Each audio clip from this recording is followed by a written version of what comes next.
Signori, autorità, soci, governatore, il Rotary Club di Vicenza vi dà il suo benvenuto. Vicenza, città bellissima, così scriveva molto tempo fa Filippo Pigafetta. E d'altronde basta alzare lo sguardo in questa sala, basta percorrerne le meravigliose sale, basta fare come faremo nel pomeriggio, una passeggiata tra le bellezze della città per comprenderne il significato. Però la bellezza di questa città non sta solo nelle sue architetture, nei suoi capolavori, è nella capacità di questa città di essere da sempre un luogo di incontro, di cultura, comunità, visione, e non a caso Vicenza è città patrimonio dell'UNESCO. Io rivolgo un caro saluto al rappresentante dell'amministrazione cittadina, l'avvocato Poncato, che in nome del sindaco ha voluto essere presente qui oggi. Naturalmente ricordo che l'amministrazione ha concesso anche il patrocinio a questo evento, e un caro saluto anche al presidente della provincia di Vicenza, il dottor Nardin, anche in questo caso abbiamo avuto il suo patrocinio. E naturalmente alla direttrice dei musei civici, la dottoressa Cafà, la padrona di casa, amica del Rotary, che gentilmente ci ha offerto ospitalità in questa sede. E poi naturalmente non dimentico il nostro governatore Albertinoli, artefice di tutto questo, e quel magnifico parterre des Rois costituito dai nostri dal nostro past governor Calegari e dai governatori eletto e nominato Crapesi e Farina, che ringrazio. Il forum che inauguriamo questa mattina ci propone una parola chiave che è molto forte, cioè connessione. È connessione fra territori, fra esperienze, soprattutto tra patrimonio e comunità. Il patrimonio vive davvero solo quando diventa parte di una responsabilità condivisa, e il progetto UNESCO del Distretto 2060 rappresenta proprio questo, un impegno concreto per trasformare il patrimonio in occasione di crescita collettiva, in strumento di dialogo e valore per il futuro. Come ci insegna il Rotary, il valore delle idee si misura nella loro capacità di tradursi in azioni a servizio della comunità. Ed è da qui che nasce il valore di incontri come questo, non solo raccontare ciò che abbiamo, ma costruire insieme ciò che vogliamo essere. E quindi a tutti voi rinnovo il benvenuto, il mio più sincero ringraziamento per la vostra presenza. E quindi cedo la parola all'avvocato Poncato per conto dell'amministrazione vicentina e lo ringrazio della sua presenza. Grazie.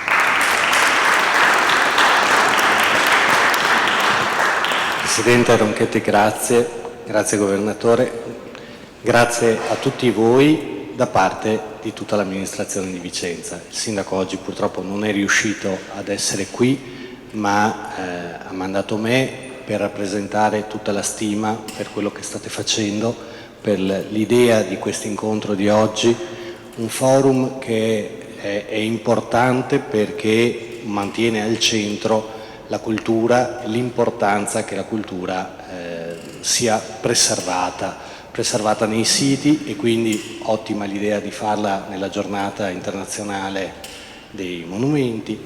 E non voglio togliervi altro tempo, lascio la parola ai relatori e grazie ancora.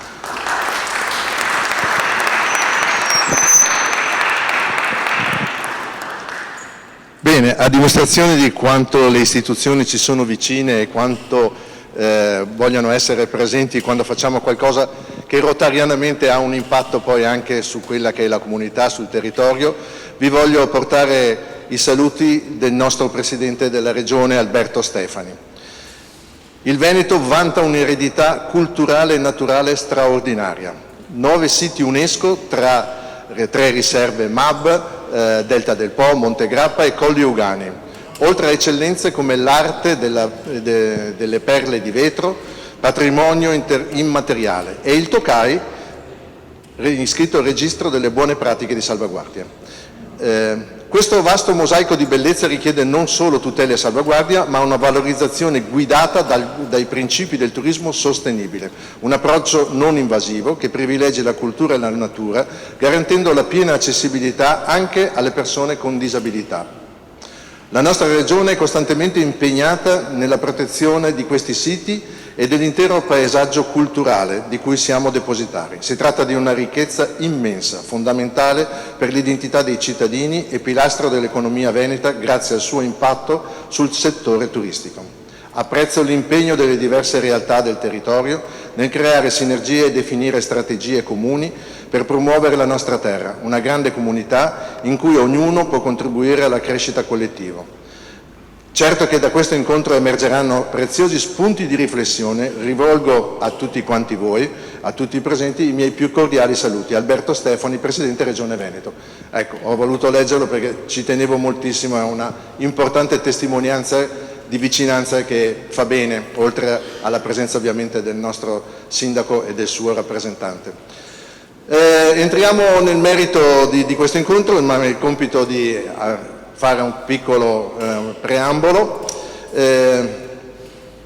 Comincio con una frase che mi ha colpito profondamente. Poiché le guerre nascono nella mente degli uomini, è nella mente degli uomini che devono essere costruite le difese della pace. Con queste parole nasce la missione dell'UNESCO e con queste parole desidero aprire il nostro incontro di oggi. Questa celebre frase costituisce il preambolo dell'atto costitutivo dell'UNESCO, firmato il 16 novembre del 1945 a Londra ed entrato in vigore il 4 novembre del 1946. Questa frase incapsula l'intera missione dell'organizzazione nata all'indomani della Seconda Guerra Mondiale, con la consapevolezza che gli accordi politici ed economici non sono sufficienti per costruire una pace duratura. Sono parole che non sono soltanto un principio ispiratore, ma una responsabilità. Ed è proprio qui che il Rotary International trova una profonda sintonia con l'UNESCO. Il Rotary nasce, fin dalla sua nascita anzi, ha scelto una strada chiara, chiarissima, quella del servizio sopra ogni interesse personale, quella della costruzione di ponti tra le persone, tra culture, tra comunità. Una strada fatta di azioni concrete, ma anche di visione, perché non può esistere sviluppo senza comprensione, non può esistere pace senza dialogo, non può esistere il futuro senza cultura. Sento oggi in modo ancora più forte il valore di questo impegno. Il nostro distretto Rotary Triveneto, non è soltanto una rete di club, è una comunità viva, fatta di donne e uomini che ogni giorno mettono a disposizione tempo, competenze e passione per migliorare il mondo che ci circonda. È in un territorio come il nostro, straordinariamente ricco di patrimonio storico, artistico e naturale, questo impegno assume un significato ancora più profondo. Non è un caso che oggi ci troviamo qui, nello straordinario contesto di Palazzo Chiericati, capolavoro di Andrea Palladio e simbolo di armonia, arte, cultura e visione che ancora oggi parla al mondo. Questo luogo non è soltanto una cornice prestigiosa, è esso stesso testimonianza viva di ciò che siamo chiamati a proteggere e valorizzare, perché il patrimonio non è un'eredità passiva, è una responsabilità attiva, qualcosa che viene affidato, ma che chiede di essere compreso, valorizzato e trasmesso. I siti riconosciuti dall'UNESCO non sono semplicemente luoghi da ammirare, sono simboli vivi della nostra identità collettiva, sono testimonianza della capacità dell'uomo di creare bellezza, significato e memoria.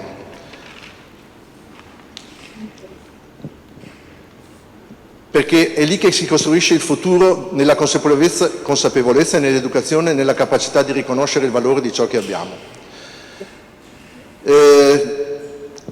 Questo convegno rappresenta quindi molto di più di un'occasione di approfondimento, è il momento di consapevolezza, è uno spazio in cui diverse idee si incontrano e si arricchiscono vicendevolmente. È un'opportunità per trasformare il pensiero in azione e l'azione in un impatto importante sul territorio.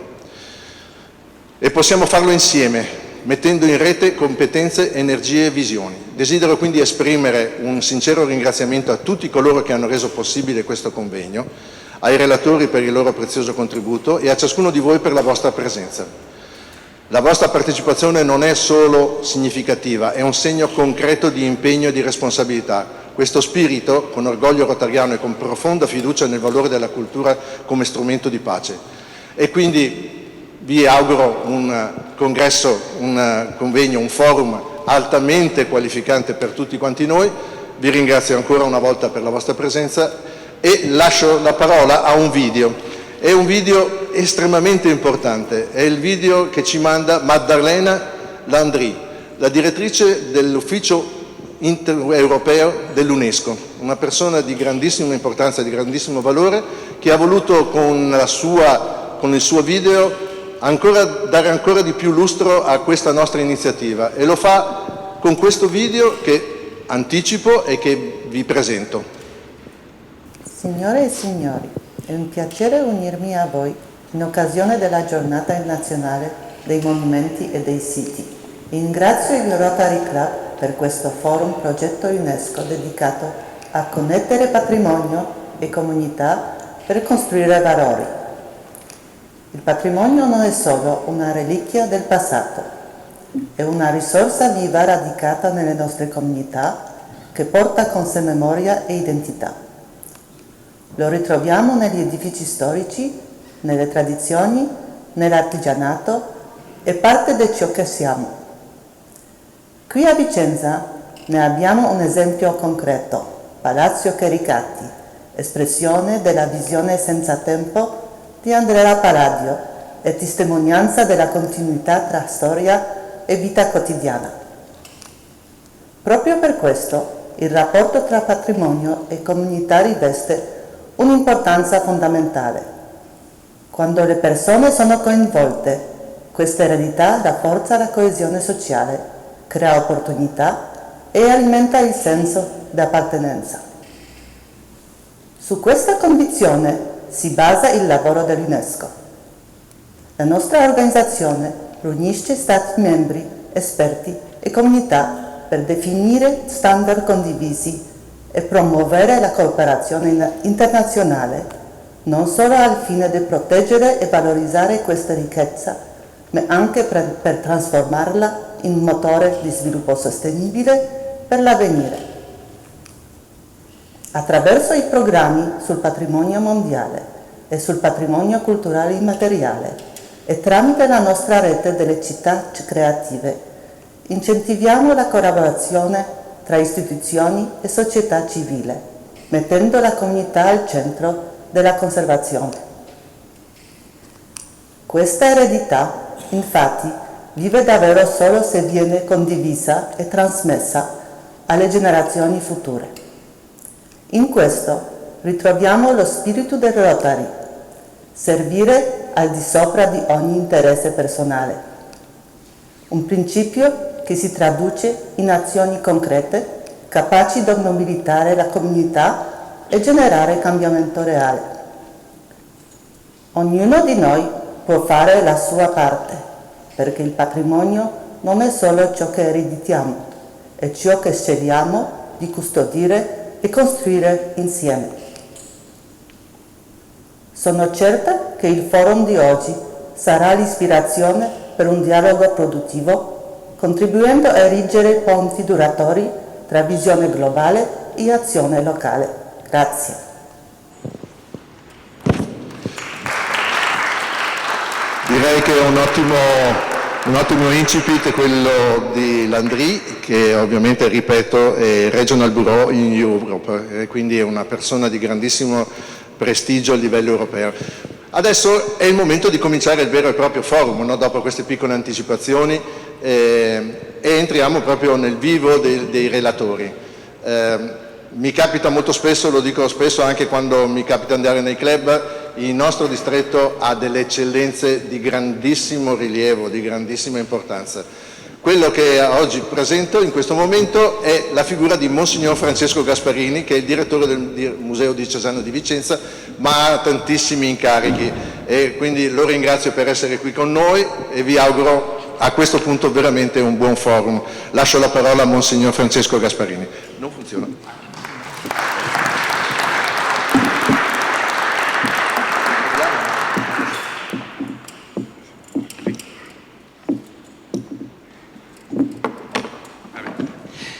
Allora, intanto grazie a tutti della presenza, ma prima delle riflessioni che vorrei fare in questi 10 minuti, voglio ringraziare il lavoro della Commissione presieduta da Elisabetta, dai quali tanti spunti mi sono venuti, e poi anche un grazie a Roberto Usausa, il PDG, che è parte della Commissione e che ha fatto un lavoro certosino di vedere dove sono i siti del nostro distretto e come ognuno di questi siti interagisce con i Rotary Club che sono lì vicini o che si connettono a questa realtà. Quindi li ringrazio anche per loro.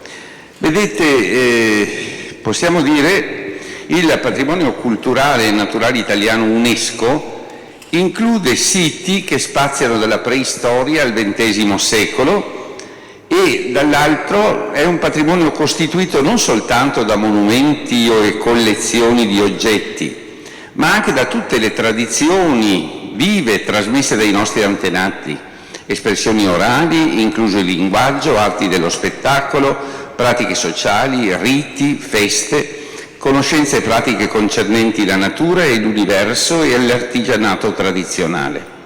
Questo patrimonio culturale immateriale è fondamentale nel mantenimento della diversità culturale di fronte alla globalizzazione che sembra assorbire e inglobare tutto. Possiamo dire che i siti UNESCO, uniti al patrimonio immateriale, sono elementi vivi che dicono le radici profonde di un popolo, anche nel nostro distretto.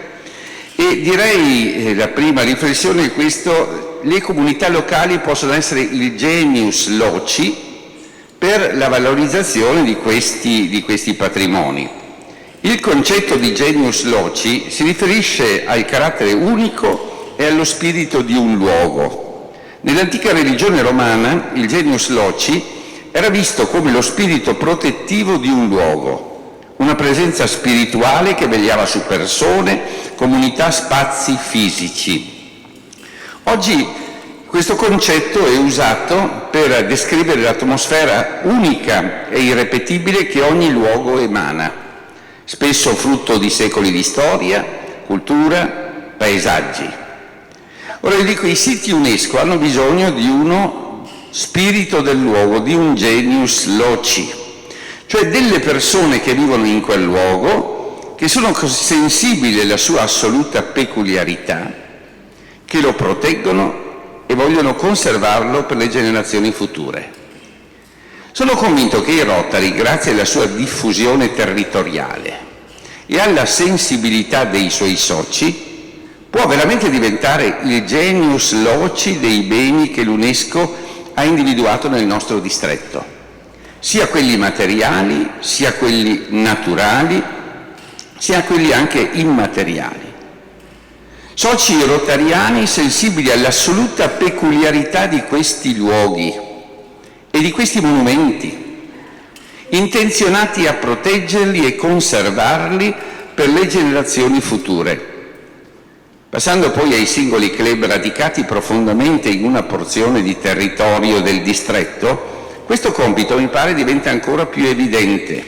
Dicevo, ringrazio il lavoro fatto da Roberto Usausa, perché ha fatto vedere come per ogni sito ci siano dei Rotary Club collegati che possono veramente diventare il genius loci di quei monumenti, di quegli ambienti o anche di quelle parti naturali. Ecco. Se poi pensiamo ai principali patrimoni materiali UNESCO del Triveneto, comprendiamo come sia importante la nostra azione di sensibilizzazione, di far conoscere, perché probabilmente mi sono reso conto anch'io partecipando a questa commissione che probabilmente i nostri Rotary Club hanno bisogno di arrivare anche a conoscere quei siti UNESCO che ci sono nei loro territori e anche nel distretto, di valorizzare e di operare con i nostri service nel territorio con il quale abbiamo a che fare.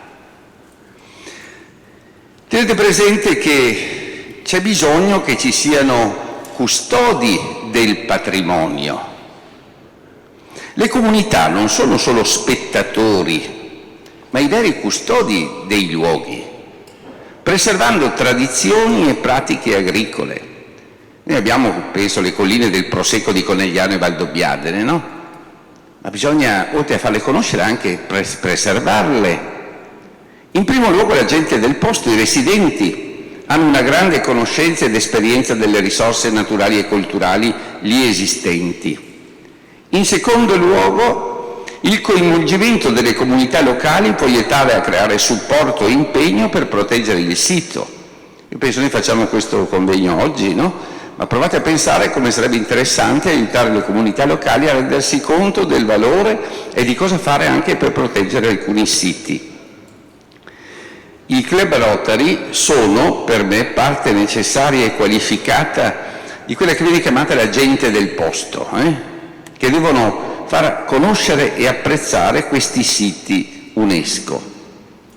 Un altro passaggio è che dovremmo aiutare a proteggere i gioielli della terra. Si accennava prima, no? Anche violati dal turismo selvaggio, incalzati dal cemento, alcuni dei luoghi più straordinari anche nel nostro distretto rischiano di essere compromessi. Ora, mi pare grande il pericolo che corrono alcuni fra i luoghi più affascinanti per le minacce che arrivano da più parti.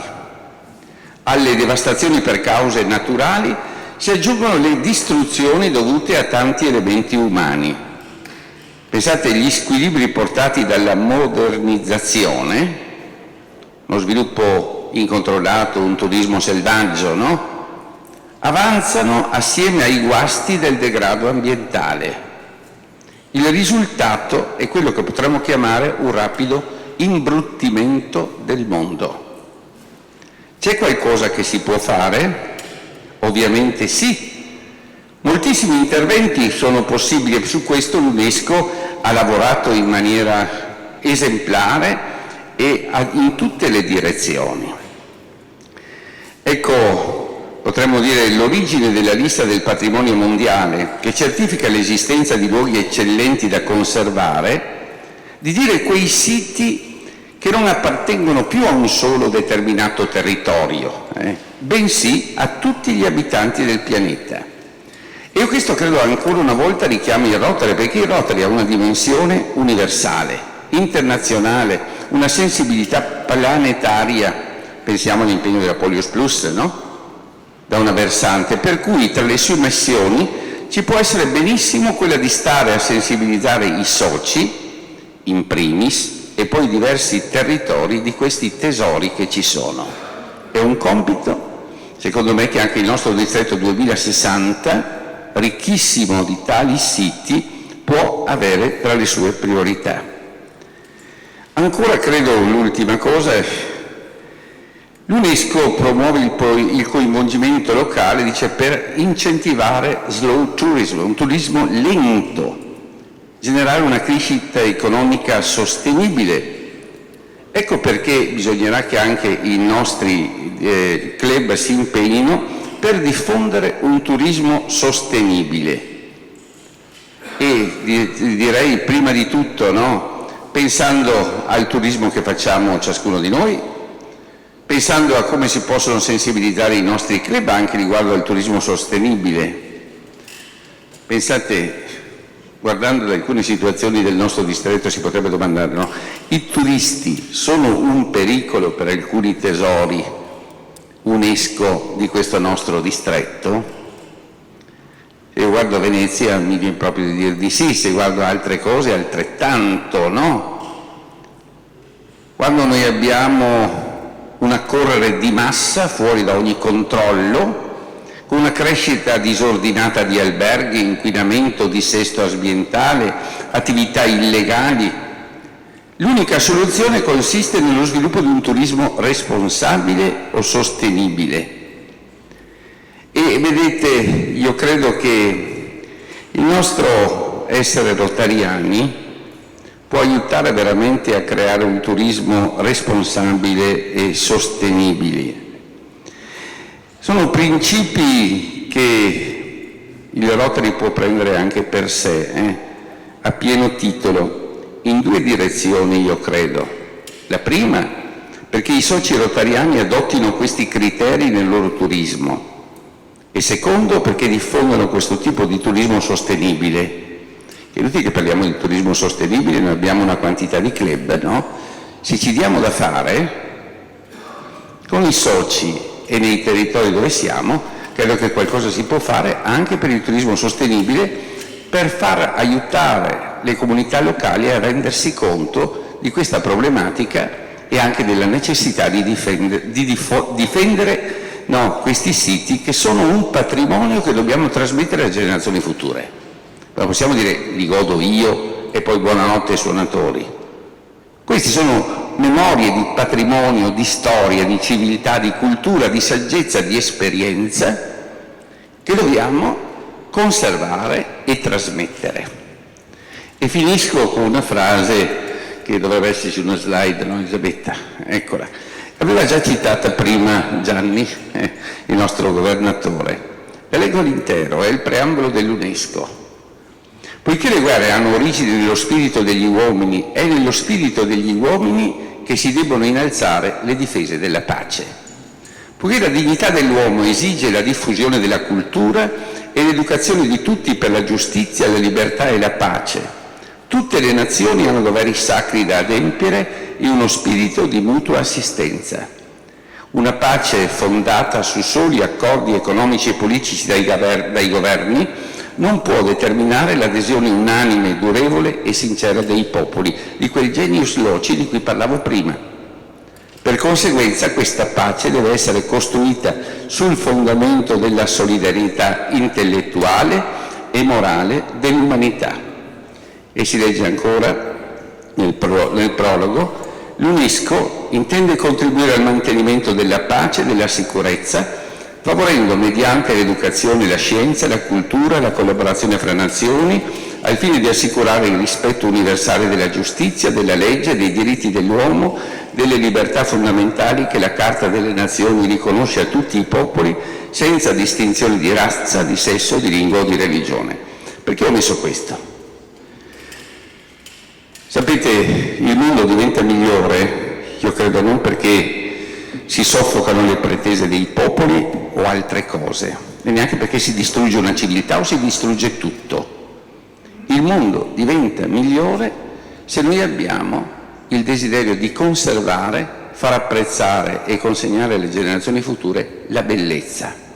Come diceva qualcuno, la bellezza salva il mondo, ma ne sono convinto, perché questo è uno dei miei compiti e anche una delle mie attività. Se siamo capaci di conservare e consegnare l'educazione alle generazioni future la bellezza e i siti UNESCO parlo di questo, sicuramente avremo un mondo migliore, perché altrimenti sarebbe soltanto un mondo dove ci sia violenza e tentativo di sopraffazione nei confronti degli altri, come purtroppo stiamo vedendo.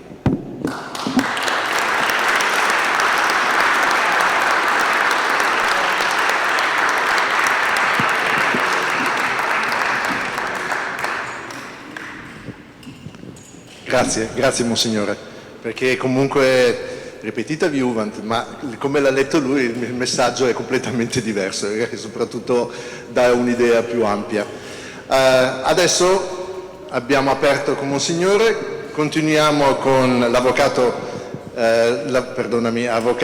Marino Breganze de Capnist del Rotary Club di Vicenza. Ho dimenticato prima di dire che Monsignor Francesco Gasparini è anche lui un rotariano di vecchia data, prima del Vicenza Don Sandrigo, adesso dell'Asiago Altopiano 7 Comuni. Quindi siamo tutti rotariani, ma ci sono anche non rotariani qui, quindi mi fa molto piacere che ci sia anche una platea di interesse trasversale. Avvocato? Certo che sì. Non so quale parlo con questo. No, giusto un piccolo flash.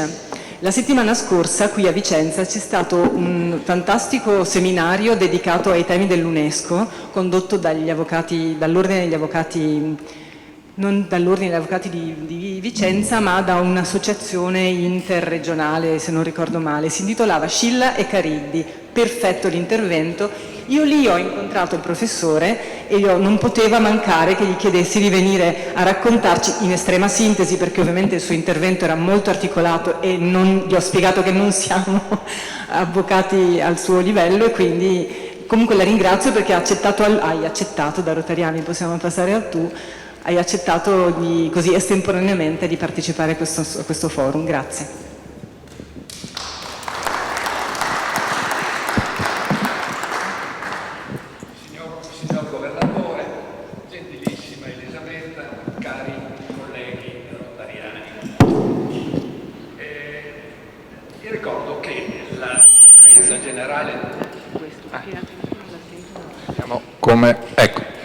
Vi ricordo che la Conferenza Generale dell'UNESCO approvò nel 1972 a Parigi una convenzione riguardante appunto la protezione sul piano mondiale del patrimonio culturale e naturale, ritenendola indispensabile per attuare un efficace sistema di protezione collettiva del patrimonio culturale, patrimonio naturale e patrimonio dei paesaggi culturali considerati di valore universale eccezionale.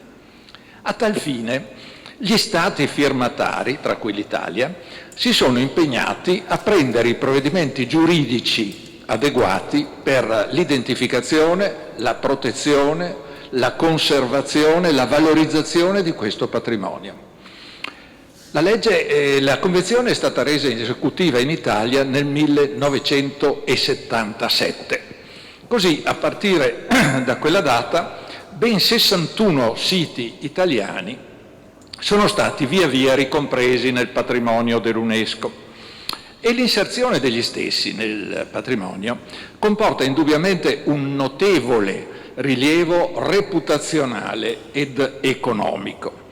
Tanto che, come evidenzia un recentissimo studio, i flussi turistici tra il 2023 e il 2024 nei siti UNESCO italiani hanno registrato un aumento del 7,4%, il che va considerato indubbiamente in modo positivo per i centri minori, ma forse, come sottolineava Monsignor Gasparini, non altrettanto per quelli oberati da un sovraffollamento che per le sue dimensioni e caratteristiche può talora danneggiare non solo l'ambiente, ma anche la qualità di vita dei residenti. L'inserzione nell'elenco dei siti UNESCO non prevede dei vincoli diretti posti dagli Stati. Invero, i siti, pur considerati dalla legge 77 del 2006 italiana punte di eccellenza del patrimonio culturale, paesaggistico e naturale italiano, hanno solo, così dice la legge, un valore simbolico, sicché nel nostro ordinamento i siti UNESCO non godono direttamente di un'immediata tutela a sé stante, ma beneficiano, delle forme di protezione differenziate apprestate per i beni culturali e paesaggistici dal Codice per i beni culturali e del paesaggio del 2004. E le prescrizioni dei piani paesaggistici di cui ogni regione deve munirsi debbono avere, così dice il Codice, particolare attenzione alla salvaguardia dei siti inseriti nella lista del patrimonio mondiale dell'UNESCO. Orbene, nel 2002 poi il Comitato, sempre del patrimonio mondiale UNESCO, ha adottato, una volta tanto non riunitosi a Parigi, ha adottato la Dichiarazione di Budapest, prevedendo che ogni richiesta di iscrizione nella lista relativa debba essere accompagnata da un, così si dice, appropriato piano di gestione, che in relazione alle specifiche caratteristiche dei siti garantisca, sottolineo questo aspetto, possibilmente attraverso processi partecipativi, un'efficace protezione degli stessi.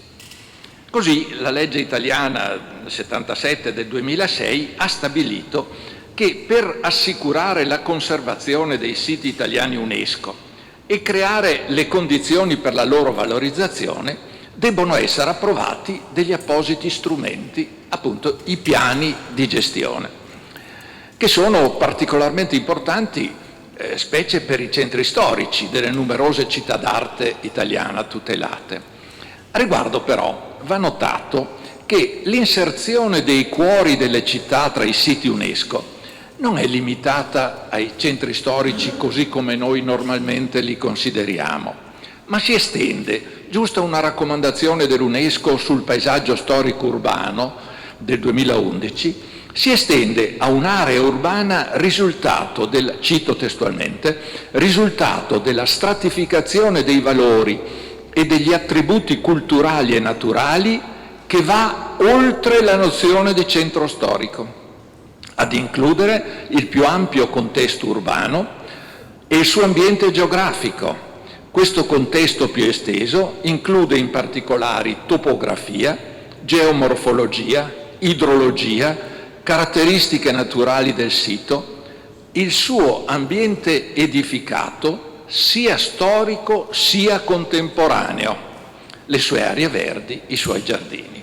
A mo' di esempio, visto che siamo a Vicenza, ricordo come il vigente piano di gestione del sito della città, approvato nel 2007 ed aggiornato per un settennio nel 2024, ha visto come soggetti promotori, e questo ci spiega chi dovrebbe fare questi piani, il Comune e la Provincia di Vicenza, la Regione del Veneto e, per il Ministero della Cultura, la Direzione regionale per i beni culturali e il paesaggio. Ma ha anche ipotizzato, questo piano, pro futuro, la costituzione di un nuovo soggetto che si ritiene possa essere di natura associativa, che preveda la partecipazione di soggetti pubblici e privati. È da notare che con un'altra convenzione del 2003 l'UNESCO si era preoccupata anche della salvaguardia dei capolavori immateriali, che questa convenzione definisce, cito, le prassi, le rappresentazioni, le espressioni, le conoscenze, il know-how che le comunità, i gruppi e in alcuni casi gli individui riconoscono in quanto parte del loro patrimonio culturale. E non si tratta solo di testimonianze materiali. E basti pensare che tra i 20 elementi italiani che sono stati iscritti in questa lista rappresentativa sono ricompresi ad esempio il canto a tenore sardo, l'arte campanaria, la cucina italiana, ultima ammessa alla fine dell'anno scorso, e così via. In ogni caso, vista la diversità del patrimonio immateriale e la scarsezza della disciplina, con una recentissima legge il Governo è stato delegato a emanare dei decreti che meglio definiscano, disciplinino il patrimonio immateriale, garantendo, cito testualmente, la più ampia partecipazione delle comunità praticanti. Monsignor Gasparini non ci si riferisce con queste ai fedeli, naturalmente, ma ai gruppi depositari delle memorie identitarie. E qui, con riferimento a questo, partecipazione delle comunità praticanti, si apre un tema, l'ultimo che tratto, tranquilla, che non può non interessare noi rotariani. La Convenzione UNESCO del 72 impegna gli Stati a sviluppare studi e ricerche scientifiche e tecniche per far fronte ai pericoli che minacciano il patrimonio culturale e naturale. Il nostro Codice dei beni culturali e del paesaggio stabilisce che la Repubblica favorisce e sostiene, cito, la partecipazione dei soggetti privati, singoli o associati, come il Rotary dunque, alla valorizzazione del patrimonio culturale. E l'articolo 111 dello stesso Codice dei beni culturali e del paesaggio prevede che alle attività di valorizzazione, anche con la messa a disposizione di competenze tecniche, oltre che risorse finanziarie, possono concorrere o cooperare o partecipare soggetti privati. Così dunque, anche per la formazione dei piani di gestione dei siti UNESCO, specie nelle attività di studio propedeutico, ma pure nella successiva gestione. E così, ad esempio, nel protocollo d'intesa che ha portato all'approvazione del piano di gestione del sito città di Vicenza, si è ipotizzata, come ricordavo, la costituzione di un nuovo soggetto di natura associativa che preveda la partecipazione di soggetti privati e pubblici. La Convenzione poi di Faro del Consiglio d'Europa sul valore dell'eredità culturale per la società, approvata nel 2005 e ratificata dall'Italia solo nel 2020, ha poi riconosciuto che ogni persona ha il diritto a partecipare liberamente alla vita culturale, e con una recente legge del 2004 il governo italiano è stato delegato all'adozione di ulteriori norme per la salvaguardia del patrimonio culturale, garantendo, cito, la più ampia partecipazione. Ecco allora che con tutta questa riservata, anzi auspicata partecipazione delle associazioni e dei privati, è non solo aperta, ma spalancata la via per i Rotary come associazione e per i rotariani come singoli per portare le loro competenze e professionalità al servizio della salvaguardia e della valorizzazione del nostro patrimonio culturale. Sta a noi cogliere tale opportunità. Grazie.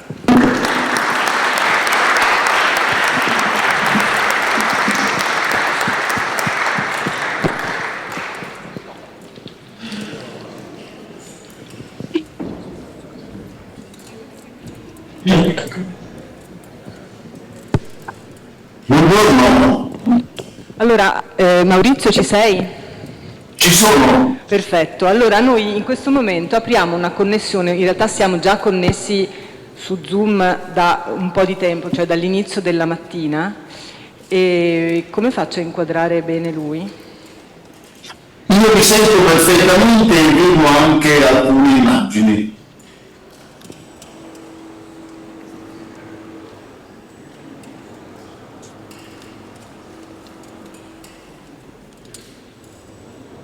Ecco, allora una piccola precisazione, questo vuoi dirlo tu?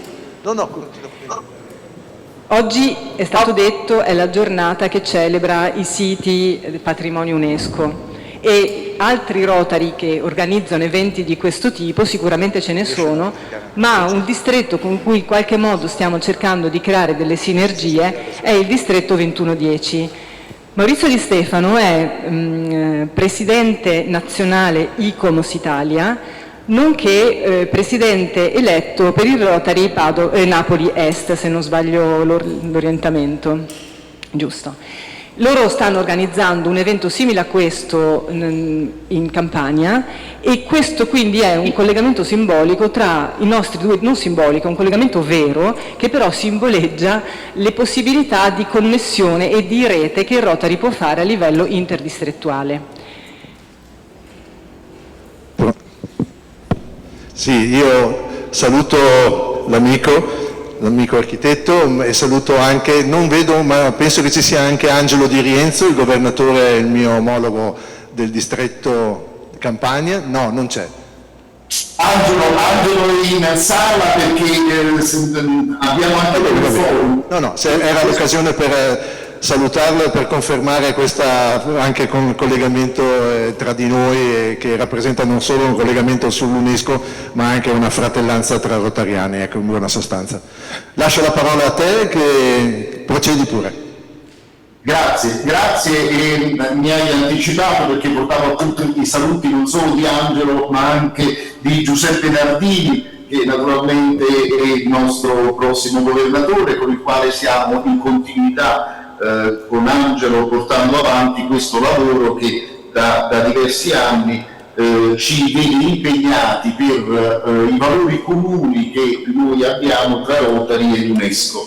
Come è stato detto, io mi occupo di UNESCO nella qualità in questo momento anche di presidente dell'ICOMOS, che voi sapete perfettamente è l'advisory, l'organismo di consulenza tecnica del Centro del Patrimonio Mondiale, cioè quella struttura che affianca l'UNESCO per la valutazione dei dossier per tutti gli interventi, dossier di candidatura, di tutti gli interventi che riguardano la procedura tecnica dei siti patrimonio mondiale, cioè gli stati di conservazione, cosiddetti SOC, gli State of Conservation, gli stati di valutazione dei valori e le ispezioni. Quindi diciamo questo è il lavoro professionale che mi tiene vicino insieme a tanti altri esperti rotariani al nostro mondo del patrimonio culturale. Oggi è una giornata straordinaria, come sappiamo, il 18 aprile è la giornata che ogni anno si celebra a favore del patrimonio mondiale, dei siti e dei monumenti, voluta dall'UNESCO e affidata dal 1982 all'ICOMOS.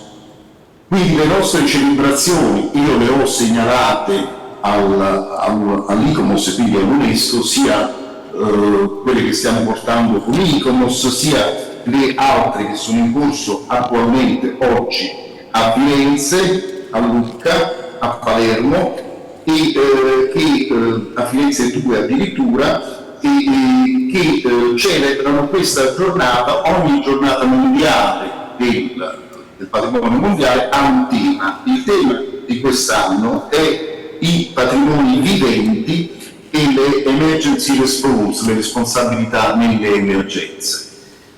E voglio sottolineare l'importanza di questa giornata perché anche con Sebastiano Giovannelli, con cui portiamo avanti da tempo questa segreteria dedicata a città e storiche e centri storici portata da UNESCO a livello europeo, Elisabetta ne è un membro molto attivo con il vostro distretto, stiamo portando avanti un ragionamento di istituzionalizzare la presenza del Rotary il 18 aprile di ogni anno.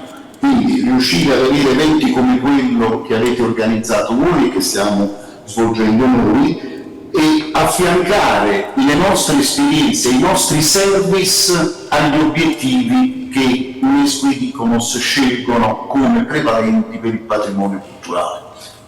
Questa iniziativa l'abbiamo già coltivata per i scorsi 2 anni, quella di quest'anno merita una riflessione, riprendendo anche le considerazioni di Monsignore fatte prima, sull'importanza che ha quest'anno la caratterizzazione del patrimonio vivente. ICOMOS ne ha definito con UNESCO non solo le tradizioni orali, le arti performative, le pratiche sociali, rituali, festive, religiose, le conoscenze, eccetera, ma soprattutto la capacità di incontrarsi e di dialogare con fratellanza tra i popoli.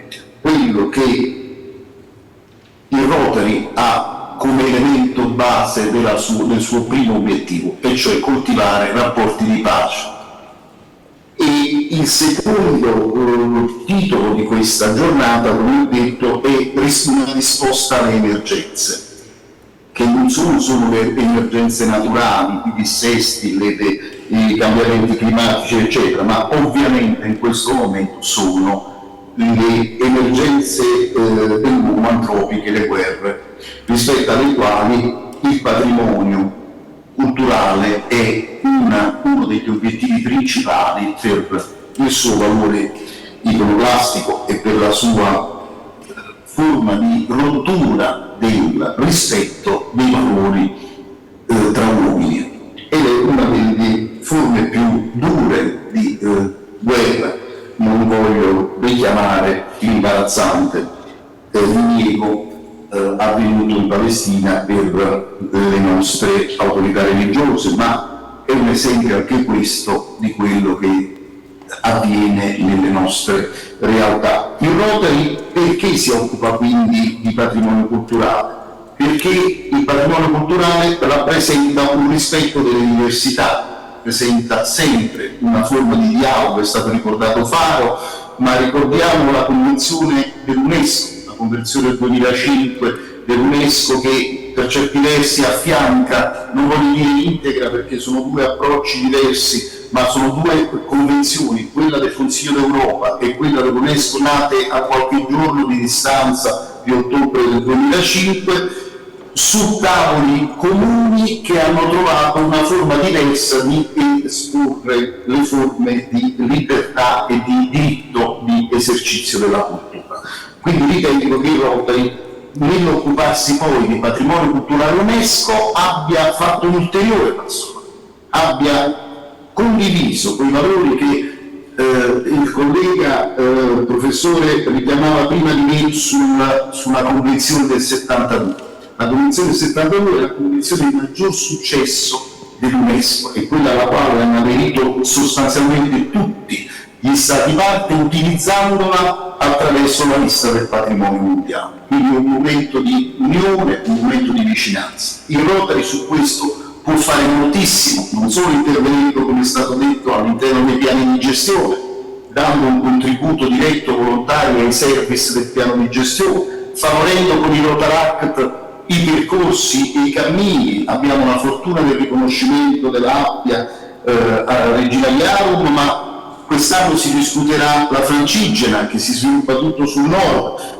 del nostro paese, e abbiamo opportunità di scegliere elementi di accompagnamento come rotariani alla crescita di una cultura dedicata all'incontro e il vostro titolo, Patrimonio e Comunità per costruire valori, io lo interpreto personalmente in questa direzione, quindi sono orgoglioso di questa scelta e spero che possa essere concretamente attuata sul territorio. Concludo dicendo che noi da qualche anno portiamo avanti un progetto che parte da un coinvolgimento soprattutto dei Rotaract sulla parte fotografica, di coltivare dei percorsi nei siti UNESCO, come la costiera amalfitana, come i siti di Caserta, come il sito seriale di Italia Lango Pardorum con Benevento, come l'Appia stessa, e quindi abbiamo avuto un ottimo riscontro.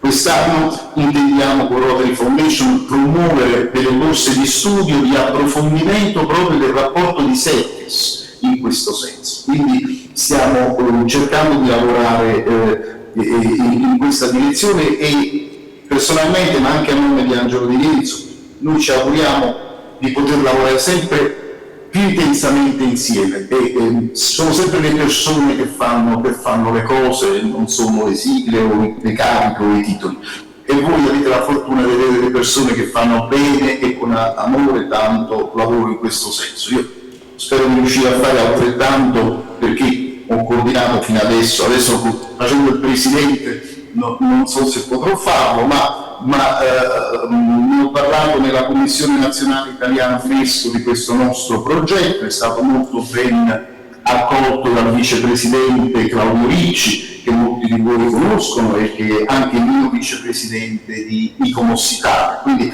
spero che dopo questo incontro ci possa essere un feedback di lavoro comune che, coinvolgendo altri distretti, porti il Rotary a considerare finalmente la cultura come quella piede mancante nelle nostre 7 missioni. Grazie, non mi trattengo oltre, non rubo altro tempo, anche perché, scusandomi, ma tornerò spesso al tavolo del mio distretto, ma non mancheranno occasioni per essere insieme a lavorare su questi temi. Grazie ancora. Grazie Presidente, grazie Maurizio. Grazie Maurizio, grazie di cuore per il tuo intervento prestigioso. Comunque non ti preoccupare, anche se fai il presidente, sai che nel Rotary chi fa già tanto riesce sempre a fare qualcosa in più, quindi non ti preoccupare, è la condanna dei rotariani. Grazie ancora, saluta Angelo da parte mia, da parte nostra, di tutto quanto il distretto. Anche perché mi sembra di aver visto la moglie, che è un'ottima spalla e un supporto fantastico. Ci vuole. Bene. Un abbraccio a tutto il bene. Grazie, ricambiamo di cuore. Ciao. Ecco, adesso dopo questa serie di interventi prestigiosi che si stanno inalenando uno dietro l'altro, vorrei presentarvi Elisabetta. Non l'abbiamo fatto abbastanza i ringraziamenti, ma non siamo gente che esiste solo per i ringraziamenti, anzi siamo qui per lavorare e fare sempre, come dice, uniti per fare del bene, e siamo veramente uniti. Quindi Elisabetta è la Presidente della Commissione Progetto UNESCO.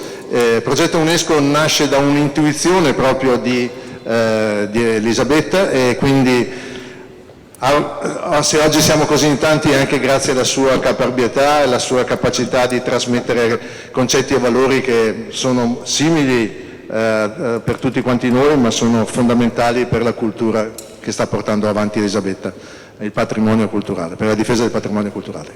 Elisabetta, a te, grazie.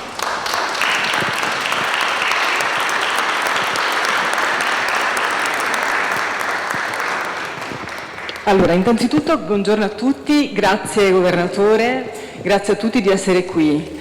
Adesso comincia una parte molto dinamica, molto confusa e che scardinerà immediatamente l'ordine del programma, perché abbiamo un amico, il presidente del Rotary Conegliano, che in questo momento ha un interclub con non so quanti austriaci che lo stanno aspettando a Verona, che però per essere qui gli ha fatti fare colazione, poi è venuto qui di corsa e deve tornare. Quindi questo per dire che adesso velocissimamente dico 2 parole e poi sospendiamo il nostro programma, tiriamo fuori la sua presentazione e poi ricominciamo il giro. Vi dico solo questo. Il nostro distretto si occupa da tanto tempo di cultura e di UNESCO, non è la prima volta, non è veramente un'idea mia. Abbiamo cominciato a lavorare probabilmente dal 2018-19, ma forse anche prima, quando era governatore Roberto Xausa, che ha messo insieme le smart city con la cultura, i temi dell'UNESCO. Cioè il nostro distretto ha a cuore, tanto a cuore che ha portato all'attenzione del Rotary International più volte, ma partendo sempre da noi, il tentativo di avere una linea di azione che riguardi la cultura, quindi aggiungere l'8ª linea di azione dedicata alla cultura, senza successo, ma poi vi dirò secondo me anche perché. Quindi il nostro distretto ce l'ha dentro questa spinta unescana. Con il PDG Raffaele Caltabiano abbiamo continuato a lavorare su questo. 2 anni fa, mi pare, fu istituita una sottocommissione all'interno della Commissione Cultura dedicata all'UNESCO. L'anno scorso il governatore mi ha chiesto se mi sentivo in grado di prendere il traghetto di questa cosa e farla diventare una commissione vera e propria. A quel punto pensare a una commissione UNESCO mi faceva paura, sia perché lavorare con l'UNESCO è difficile, il tema è spinosissimo, ci stavamo lavorando da anni, quindi ero perfettamente consapevole quale ginepraio e quale complessità ha il tema UNESCO. E quindi ci è sembrato, ragionando sempre col governatore, più opportuno chiamarla progetto UNESCO, cioè facciamo un progetto distrettuale sull'UNESCO, premesso che, anzi non premesso, ma specificando che progetto distrettuale non vuol dire che il distretto propone un progetto di service da fare ai club, assolutamente no. Il distretto si pone come facilitatore di tutti quei club, poi vedremo quanti sono, che vogliono lavorare all'interno di un ambito UNESCO. Questo è il nostro progetto, costruire un punto di essere, diventare un punto di riferimento distrettuale che sia in grado di creare le connessioni con tutti i problemi che i singoli club possono avere. Avete ascoltato in questa prima parte della mattina delle figure molto autorevoli che hanno un'enorme competenza tecnica dei problemi UNESCO e sono figure che qui hanno fatto, come dire, in poco tempo dato un'idea di quali sono le complessità e i problemi, ma sono il nostro riferimento per poterli affrontare nel momento in cui un club ha un progetto di service, nel distretto ci sono le competenze per supportare e trovare le connessioni e i dialoghi con le istituzioni giuste. Questa premessa mi serviva soltanto per non calare dal nulla l'intervento di Piero Bernardi, che lo invito a venire qui. Adesso intanto cerco la presentazione, non sarà una cosa facilissima, chiederò l'aiuto a lei. Buongiorno.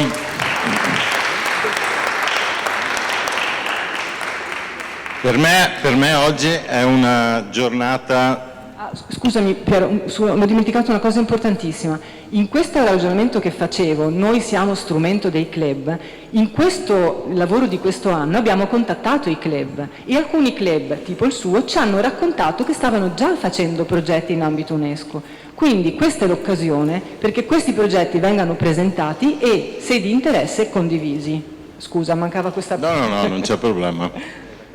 Allora, per me oggi è una giornata assolutamente UNESCO. Ho 43 austriaci a Padova e 40 dei miei soci che stanno visitando 3 siti UNESCO. Sono stato invitato qua oggi da Gianni, ho ritenuto di dover venire. Vi presenterò un progetto che abbiamo messo in piedi l'anno scorso, ma soprattutto oggi sono venuto per farvi la proposta di un nuovo progetto per il futuro e che riguarda comunque i siti UNESCO. Allora, intanto partirei da quello dell'anno scorso. Un mio socio l'anno scorso, io sono responsabile dei progetti del Rotary Conegliano da 5 anni. Abbiamo 15 service attivi attualmente e quest'anno sono il presidente. L'anno scorso uno dei miei soci mi ha detto: io voglio dipingere le cabine dell'Enel. Questo è un commercialista di professione, ma ha anche la passione della pittura. Ho pensato che mi dicesse di fare come Bansky, che aveva bisogno di qualcuno che di notte magari gli passava le bombolette e lo aiutasse, ma tutto di nascosto. Mi ha spiegato che no, che oggi le cabine dell'Enel molte sono non utilizzate e addirittura l'Enel ti dà la possibilità, ti dà dei contributi per dipingerle. Siamo con Eliano nella zona delle colline UNESCO. Una notte mi è venuto in mente che sarebbe stato intelligente promuovere i siti che abbiamo nelle vicinanze delle nostre colline, mostrandoli, dipingendoli nelle cabine, e questo poteva essere aveva una duplice funzione. Ma puoi anche andare avanti, se vuoi mostriamo un attimo. Vabbè, vado avanti io. Sì. Come si fa? Freccia a destra. Praticamente ho pensato che noi abbiamo le Dolomiti, abbiamo Venezia, abbiamo Verona, abbiamo tanti altri siti UNESCO. Far vedere all'interno delle colline dell'UNESCO o rappresentare gli altri siti che abbiamo nelle vicinanze, un turista si rende conto e magari facciamo venire interesse e facciamo in maniera che quel turista, passando per le colline, abbia anche o gli venga l'interesse di andare a Venezia, a Verona, a Padova, a vedere gli altri siti. Sono andato a incontrare il direttore dell'Associazione Colline UNESCO, il quale mi ha detto: guarda, i siti fisici UNESCO nel Veneto sono 9. Se tu fai le 9 cabine nel nostro sito, io l'anno prossimo divento il direttore delle zone UNESCO del Veneto, io replico il tuo service, lo faccio replicare negli altri 8 siti veneti. Allora a questo punto abbiamo messo in piedi un service che prevede che dipingiamo 9 cabine nelle colline Prosecco, una sarà dedicata alle colline Prosecco, le altre 8 sono gli altri 8 siti UNESCO che ci sono nel Veneto. Lo faremo chiedendo a pittori veneti di dipingerle. La procedura così facendo è molto più complessa, quindi abbiamo coinvolto la sovrintendenza che comunque avremmo dovuto coinvolgere e quant'altro. E stiamo andando un po' più lentamente di come era previsto, però stiamo andando avanti e secondo me è una cosa che è intelligente e piace molto, perché trovo gli sponsor senza grandi problemi a chiunque la propongo. Promuovere il Veneto dall'interno del Veneto con gli artisti veneti, secondo me è una cosa che rende onore al Veneto. E io faccio commercio internazionale di professione, sono italiano, ma prima di essere italiano sono anche veneto. Questi sono degli esempi. Quello che stiamo rallentando molto, soprattutto per evitare problemi e contestazioni. Stiamo mettendo in piedi una campagna per far capire alla gente quello che faremo prima di farlo, e questo anche in accordo con la sovrintendenza, proprio per mitigare gli eventuali contrasti che potremmo avere nel progetto. Questo è il primo progetto, ma oggi in realtà vado avanti o dovete passare voi? No, devo aprire l'altro. Ok. Oggi in realtà sono qui per presentare un progetto e per chiedervi di aiutarmi nel realizzarlo. Io ho un club un po' particolare, nel mio club ho presenti anche persone che hanno funzioni importanti a Venezia. Ho presente Bruno Barel, l'avvocato Bruno Barel, che è primo procuratore di San Marco. Ho il responsabile dei musei veneziani, è una nostra socia. Ho la responsabile di Venice Foundation, che è una nostra socia. E Bruno Barel, da procuratore di San Marco, da anni ha avuto l'idea di far vedere i beni che abbiamo a Venezia ai ragazzi veneziani, perché è vero e diamo per scontato che tutti li conoscono, ma in realtà anche i miei figli, io ne ho 3, non sono mai entrati in Basilica di San Marco. Allora, vi leggo 3 righe che sono della Procuratoria di San Marco. La Procuratoria di San Marco, nello svolgimento del compito istituzionale attribuitole, salvaguardare e valorizzare la Basilica di San Marco, ha inteso promuovere un'azione speciale rivolta ai giovani per favorire la loro educazione alla bellezza, nella convinzione che alcuni eventi e incontri in giovane età possano incidere profondamente sulla costruzione della propria identità e visione del mondo. A questo fine la Procuratoria di San Marco ha deliberato di accogliere i gruppi scolastici gratuitamente e di mettere loro a disposizione, sempre gratuitamente, una guida specializzata per agevolare la comprensione profonda del significato della bellezza millenaria rappresentata dalla Basilica e da ciò che essa custodisce moralmente e culturalmente.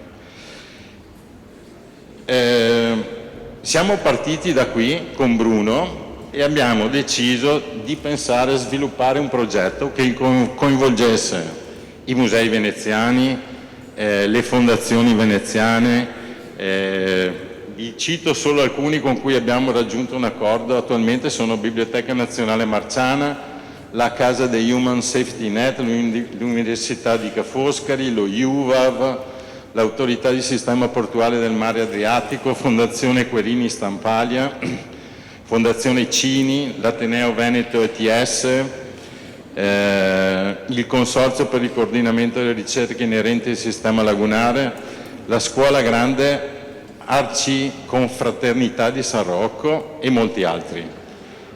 Qual è il significato? Il significato è: oggi le procuratorie accettano di far visitare questi siti, non solo San Marco, la piazza, il campanile, ma anche musei, stiamo facendo accordi per musei, la fondazione, a ragazzi di età media di 13 anni. La terza superiore è l'età indicata.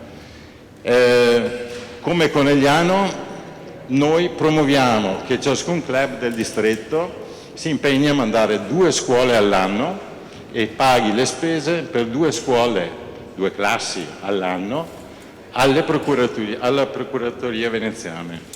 Avremo delle giornate che saranno dedicate più alla parte culturale, quindi faremo dei musei, oltre alle procuratorie, mostreremo dei musei più dedicati a quello, altre più tecniche, non solo per far nascere nei ragazzi, per far cultura, per far conoscere le bellezze di Venezia, ma anche nell'eventualità per far nascere una scintilla per il loro futuro, perché fondamentalmente quella è l'età in cui nascono le scintille e quindi, oltre a far conoscere il nostro territorio, vorremmo anche appunto trovare o che i ragazzi trovassero la loro strada magari, e che questo fosse merito non del Rotary ma anche del Rotary, mettiamola così. Quindi io sono qua oggi a nome mio, a nome delle procuratorie veneziane, a nome del Rotary Club Conegliano, per proporre questo service a tutto il distretto, chiedere il sostegno al distretto, chiedere eventualmente poi anche il contributo alla Foundation successivamente e chiedere che la commissione attuale che segue appunto l'UNESCO, i progetti UNESCO, faccia da coordinamento tra tutti gli eventuali club che vogliono partecipare e organizzino appunto con le procuratorie le eventuali visite.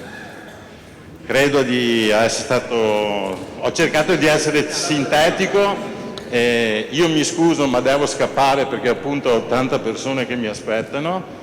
Vi ringrazio per avermi ascoltato e mi auguro che, a me piace tantissimo, per me i giovani sono uno degli obiettivi che io ho sempre avuto durante il mio mandato e quindi per me qualsiasi service venga fatto per i giovani è un service sicuramente funzionale a Rotary e al nostro futuro in generale. Grazie. Grazie Piero. Grazie per essere qui. Questo è lo spirito rotariano che si manifesta. Sì, no, ringrazio Elisabetta perché ha cambiato il programma, ci siamo un po', insomma, grazie per l'assistenza e grazie per la disponibilità e Gianni ovviamente anche. Grazie alle autorità e l'accoglienza, grazie a tutti.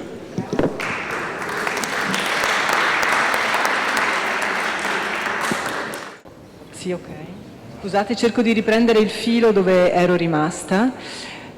Sorvoliamo sull'aspetto teorico perché ne abbiamo già ascoltate abbastanza.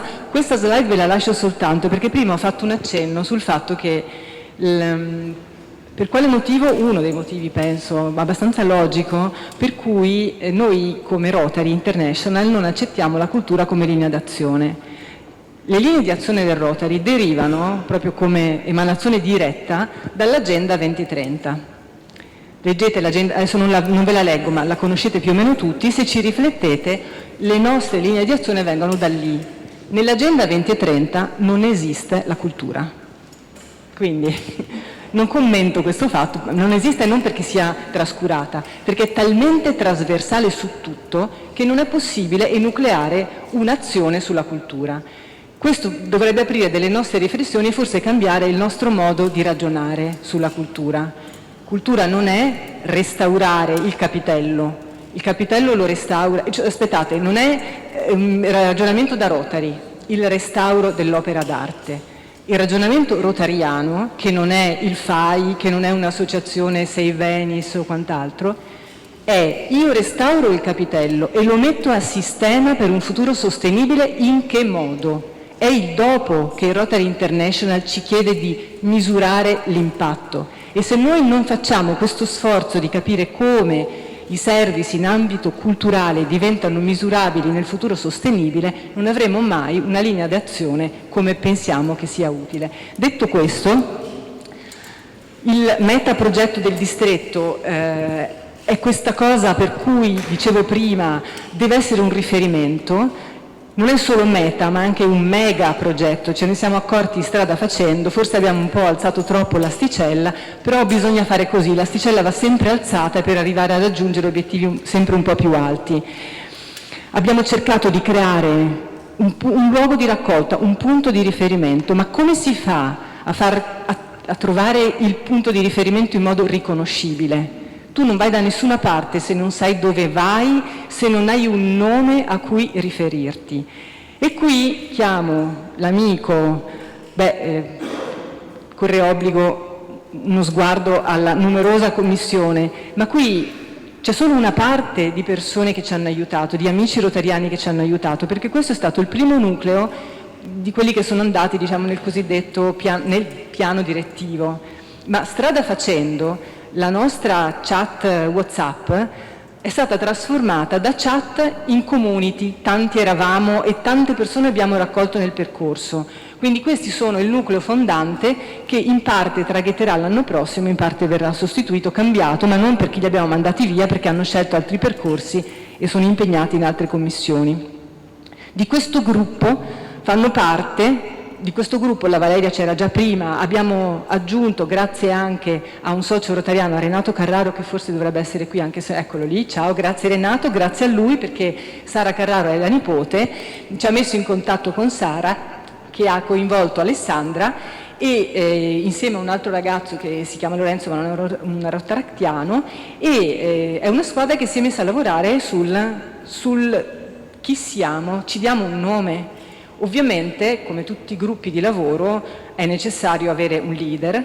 Il leader di questo gruppo è un amico che io ho conosciuto bene quando ero assistente del governatore Calegari, perché lui era presidente del Rotary Club Venezia Mestre Torre, un club del distretto molto, molto caro, siamo vicini di casa, sono molto attivi, sono molto impegnati, e Matteo si occupa di comunicazione e da rotariano si è messo a servizio di questa vicenda. Grazie Matteo.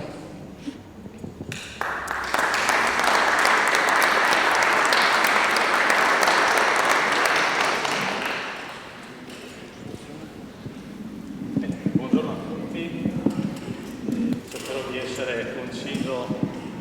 Scusate, ho l'abitudine di parlare sempre senza alzando molto la voce. Comunque, grazie a tutti. Cercherò di essere molto veloce. Allora, sto facendo l'unica cosa che ho detto a tutti di non fare, cioè di girarmi guardando, perché mi ha mollato la duplicazione dello schermo. Comunque, io oggi sono qua a raccontarvi il lavoro svolto dal gruppo di cui prima ha parlato Elisabetta, che ha lavorato sul logo di questa iniziativa e anche di quello che tecnicamente, con un inglesismo che non mi piace molto, che è il claim, cioè la cifra stilistica e narrativa.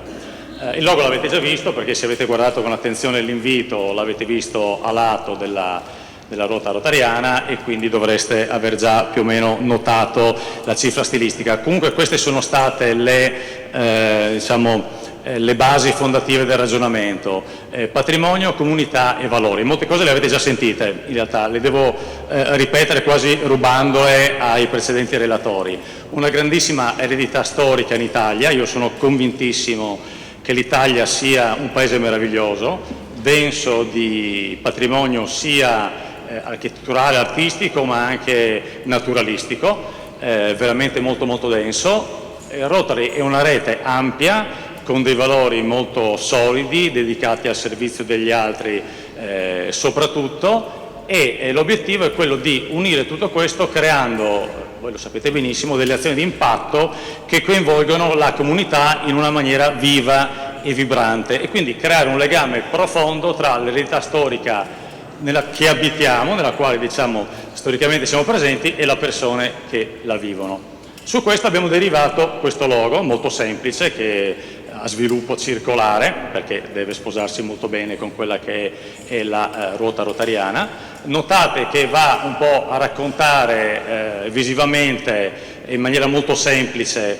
alcuni elementi stilistici, architettonici del nostro distretto, ma volendo potrebbero far parte quasi di tutta Italia. Non vogliamo mettere nessun elemento di fronte agli altri. Qui magari potete vedere, qualcuno potrebbe vedere il profilo delle Dolomiti, in realtà magari anche no. Io sono friulano e vivo nel veneziano, quindi per me potrebbe essere anche Piancavallo, per capirci, per quanto un po' troppo alto, l'Arena di Verona, l'Autolanda del Ponte di Rialto. Il concetto è: vogliamo immediatamente portare nel logo il concetto del patrimonio culturale, e dopodiché il nome all'interno disambigua immediatamente: progetto UNESCO, distretto 2060. I colori sono molto semplici e si sposano molto bene con tutta quella che è la nostra immagine coordinata, che non vi farò vedere perché non avete bisogno di vedere 20 pagine su come viene utilizzato il logo nelle slide. Questo ve l'ho già raccontato, così recupero qualche minuto. Il senso di questo intervento cos'è? Non è assolutamente presentarvi il logo, in realtà è una cosa diversa, è chiamare tutti voi ad una linea di azione. I progetti non sono quelli degli altri, non sono le cose meravigliose che abbiamo ascoltato prima del club di Conegliano. L'hanno già fatto loro, il mio club potrebbe anche scantonarla. In realtà questa è una chiamata all'azione di tutti quanti. Ogni club deve, auspicabilmente anche con il supporto da parte della Commissione, rendersi disponibile a mettere a terra dei progetti. Quindi la nostra call to action è creare consapevolezza del patrimonio di questo progetto, chiamare ognuno di voi a una partecipazione attiva, cioè tutti voi oggi siete in realtà degli ambasciatori, volendo, siete degli ambasciatori di questo progetto, voi e i vostri soci. Se voi ritornate nel vostro club e non raccontate quello che è stato fatto, oggi non abbiamo fatto niente sostanzialmente. E unirci, è molto bello il claim di quest'anno, Unite for Good, uniti per fare, andrei oltre il concetto del bene, ma per creare impatto, per creare risultati. Ecco, vi lascio questo velocissimo video di un sufficientemente cattivo maestro, direi, quindi forse maestro no, cattivo e basta, che però in tutto il film ha detto una cosa interessantissima, cioè tra le varie, ma a me è piaciuta questa. Forse... Desidera. Questo è nella sua natura. E come cominciamo a desiderare, Clarice? Cerchiamo fuori le cose da desiderare. Fai uno sforzo prima di rispondere. No. Solo che... Il desiderio nasce da quello che osserviamo ogni giorno. E quindi, se noi non mettiamo a terra, non raccontiamo quello che vediamo ogni giorno, in realtà non desideriamo niente. Per esempio, voi avete visto il sito che abbiamo fatto per questo progetto? Evidentemente no, per due motivi. Primo, perché non esiste, e secondo, perché non l'abbiamo comunicato. Ma tutto quello che non comunichiamo non esiste per definizione, anche qualora esistesse, perché incappereste in maniera, diciamo, per lo più casuale. E quindi noi dobbiamo aiutarvi, perché noi non faremo niente per voi tranne aiutarvi, a rendere desiderabile il progetto in quanto tale, la narrazione del progetto, affinché voi la possiate raccontare. E raccontare magari anche in maniera meno istituzionale. Questo è un giochetto che abbiamo fatto molto velocemente, poi la mia idea sarebbe quella di fare cose un po' più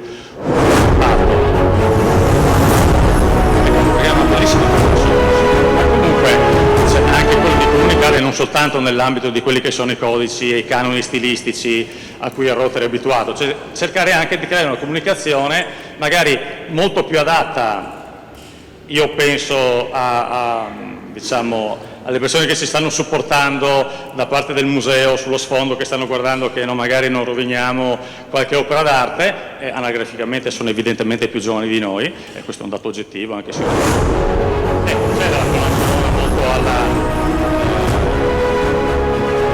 gladiatore. E comunque creare appunto una comunicazione anche da distribuire che sia molto più, nel mio mondo si dice croccante, quasi alimentare, cioè che sia molto simpatica. Da cui qui vedete il logo, ma alla fine il logo è soltanto l'inizio, che è la cosa che voi avete visto per primi, perché in realtà il progetto è altro, è la creazione di un sito che possa accorpare tutte le esperienze, i progetti che vengono fatti, che racconti meglio quella che è la cifra stilistica di questo progetto, per generare, immagino l'abbiate capito, curiosità e desiderio, e quindi chiamare ognuno di voi a una partecipazione attiva. Questo è l'obiettivo di quello che è la commissione di comunicazione, che non è fare i progetti per voi, ma darvi gli strumenti così, cioè per renderli fighi sostanzialmente, cioè il concetto è questo, per renderli molto molto appetibili, molto molto interessanti. Poi il lavoro reale viene fatto da ogni club e non da ogni presidente, perché so poi come va a finire, da ogni socio di ogni club che tirerà per la giacchetta il proprio presidente. Grazie a tutti. Grazie Matteo.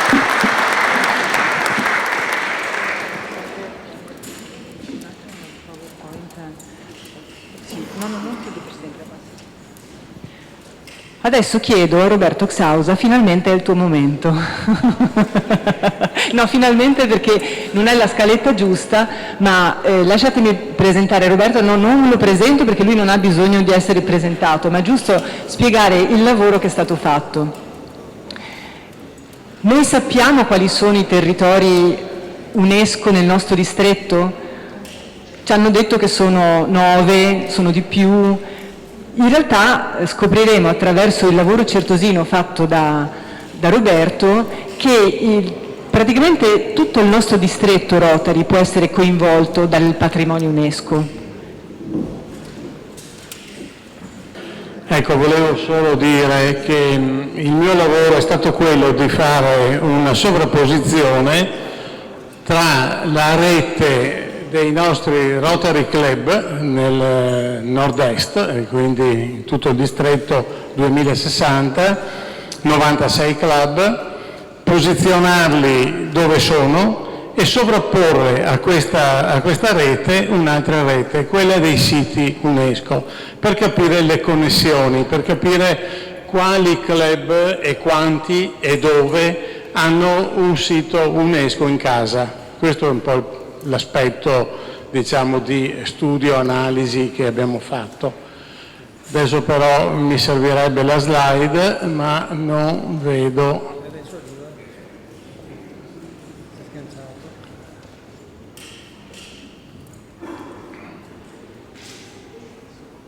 Perché quando mi sono avvicinato lo scorso anno a questo tema dell'UNESCO, ho capito una cosa su me stesso, me la sono capita, cioè che io non avevo proprio capito niente.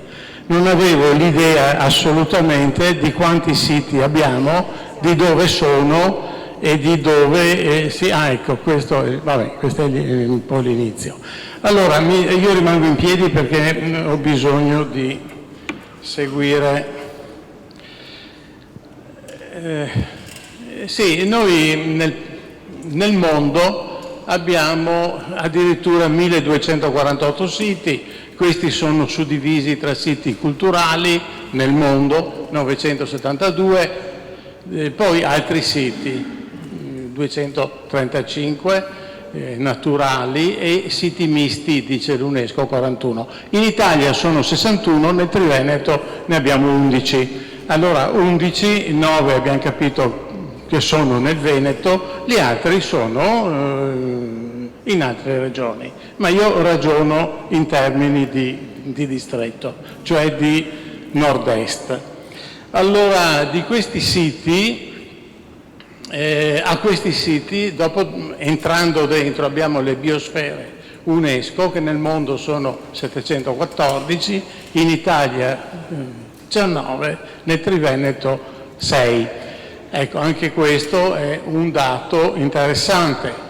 Ancora il patrimonio cosiddetto immateriale, che nel mondo assomma 788 realtà, e in Italia ne abbiamo 19 classificate. Sono numeri questi che indicativi, anche perché questi numeri non sono fermi, no? Ogni tanto se ne aggiunge uno, quindi magari potrebbero nel giro di breve diventare anche diversi. Analizziamo adesso i siti cosiddetti materiali. I siti materiali partono da questa slide. Allora, abbiamo il nord-est, i puntini rossi che voi vedete sono i club, le posizioni dei 96 club, e questi sono punti fermi, punti fissi. Partiamo dalla prima slide di 1 su 11, abbiamo detto 11 siti, abbiamo detto questo è il primo sito individuato nel 1987, cioè Venezia e la Laguna. Allora, Venezia e Laguna non è un elenco di ville, edifici, è un'area che comprende da sola migliaia di realtà, però diciamo che Venezia e Laguna può essere abbinata a dei Rotary Club che hanno una pertinenza per quell'area, no? Quali sono i Rotary Club? I Rotary Club di questa realtà sono questo focus che voi vedete a sinistra, i Rotary naturalmente veneziani, il Marco Polo Password e i 2 Rotary di Chioggia e di Jesolo. Ecco, questi sono i club che hanno un sito in casa, diciamo così, no? E lo vedremo poi anche in tutti gli altri.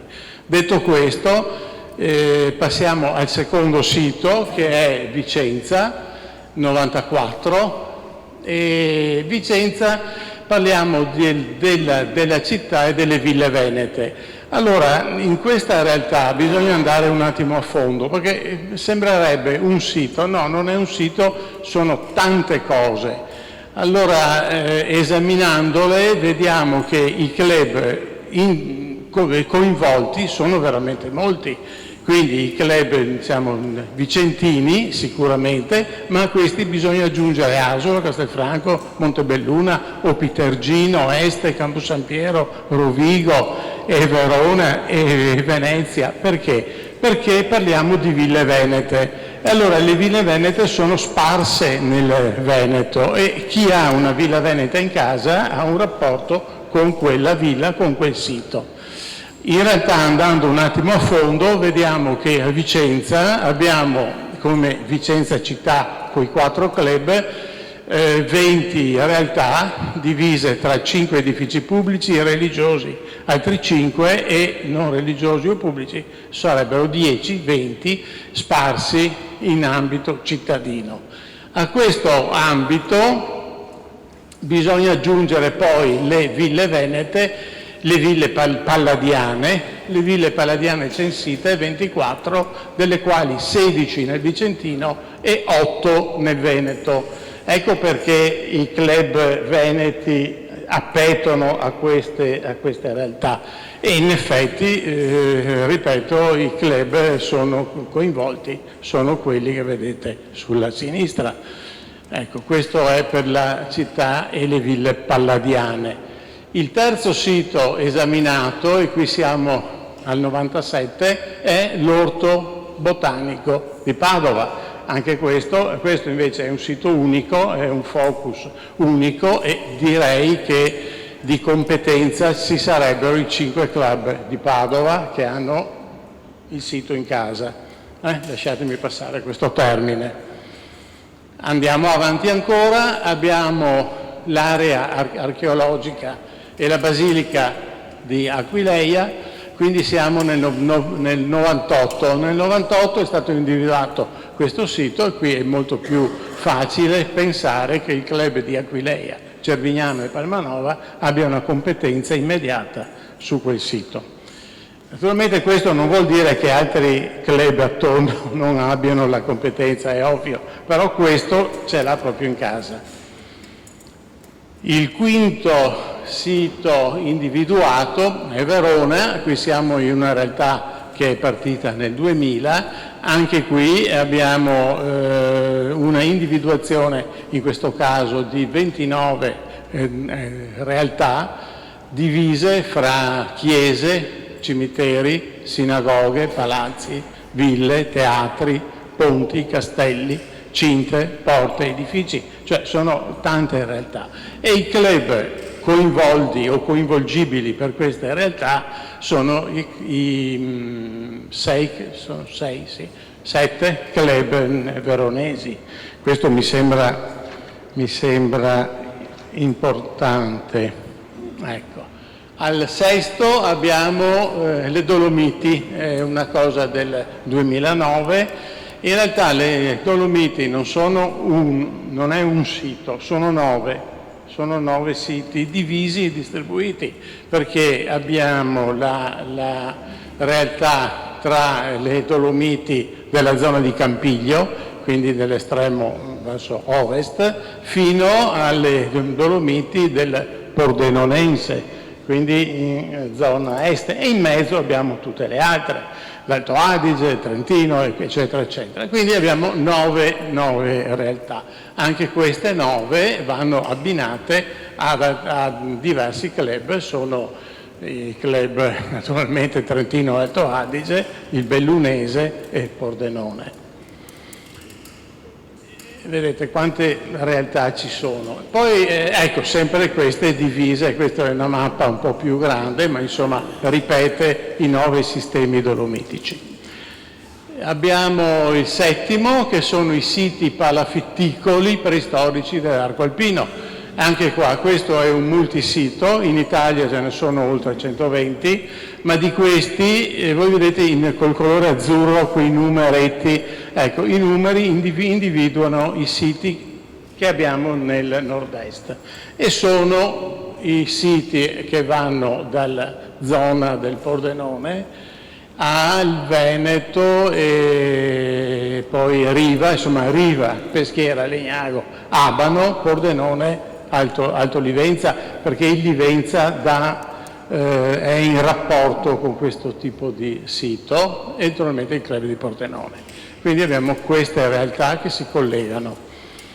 All'ottavo abbiamo il sito, questo è del 2011, i Longobardi in Italia, i luoghi del potere, e qui abbiamo Cividale, che è una realtà, e quindi è una realtà che si collega direttamente al suo club, non c'è dubbio. Il nono sono le opere di difesa veneziana tra il XV e il XVII secolo. Qui abbiamo 2 realtà, Peschiera e Palmanova, e anche qui è facile dire che tra Palmanova e Peschiera i 2 club siano quelli di Aquileia, Cividale, Palmanova e Peschiera. Già qui osservate che per esempio il club di Aquileia è già il secondo sito che ha in casa, no?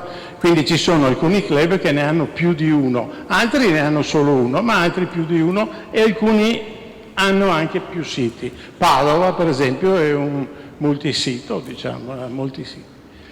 Al decimo sono le colline del Prosecco, di Conegliano e Valdobbiadene. Questo è un sito del 2019, vedete in verde l'area interessata, e interessata essenzialmente dai 3 club di Conegliano Vittorio Veneto e Montebelluna. L'11°, ed è anche l'ultimo di questi siti, è il ciclo dei siti affrescati Urbs Picta di Padova, che è stata detta prima, e questa naturalmente ritengo che riprenderà i 5 club di Padova. Chiusi i beni materiali, una esplorazione molto rapida sulle biosfere. Nel mondo, abbiamo detto prima, abbiamo 714, in Italia ne abbiamo 19, nel Triveneto 6. Dove sono queste 6? Le 6 biosfere sono Una sono i laghi di Ledro e di Tenno nel Trentino, eccoli là, e questo riguarderà questi club, immagino. La seconda sono i colli di Padova, i colli euganei che abbiamo qui, e riguarda ancora il club di Padova. La terza è il delta del Po, andando da ovest verso est, delta del Po, che riguarda essenzialmente i 4 club attorno a Rovigo. Quindi Rovigo, Portoviro, Delta Po, Adria e Chioggia. Il quarto è la biosfera del Monte Grappa, questa riguarda i 2 club bassanesi, il club di Feltre e di Asolo, Pedemontana. Il quinto, le Alpi Giulie è una quinta area di biosfera e riguarderà, immagino, i club di Udine, Cividale, Gemona, Gorizia. Il sesto, ed è l'ultimo dei 6 della biosfera, riguarda tutta quella costa del Miramare, che non c'entra il castello di Miramare, che non è un sito UNESCO, ma riguarda tutta quella costa fino a Monfalcone, quindi quell'arco straordinario che naturalmente immagino coinvolgerà i club di quell'area, no? E sono 5 club, insomma, questo è il Pacifico. Ecco, adesso detto questo, un passaggio solo per dire che i siti UNESCO individuati sono 44 nel Vicenza e Ville Paradiane, 1 l'Orto Botanico, 1 Aquileia, 29 a Verona, 9 le Dolomiti, eccetera, fino ad arrivare alle 6 biosfere. Il Venezia lasciamolo fuori perché solo lei ne avrebbe 50.000, voglio dire, non è possibile.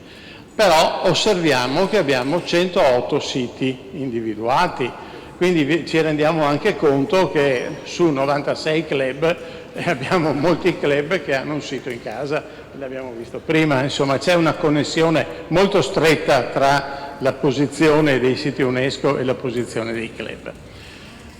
In effetti, per quanto riguarda invece il patrimonio cosiddetto immateriale, lo scenario triveneto, abbiamo 9 elementi sui 18 classificati in Italia. Allora è logico che questi 9, che sono la dieta mediterranea, l'arte dei muretti a secco, l'arte delle perle di vetro, della musica dei suonatori di corno, la falconeria, il suono manuale delle campane, il canto lirico, la transumanza e l'irrigazione tradizionale, questi li ho tolti dall'elenco perché l'elenco comprende anche l'opera dei pupi, il tenore sardo, le macchine a spalla, il pizzaiolo napoletano, eccetera, cioè cose che non sono di area veneta, diciamo, ecco.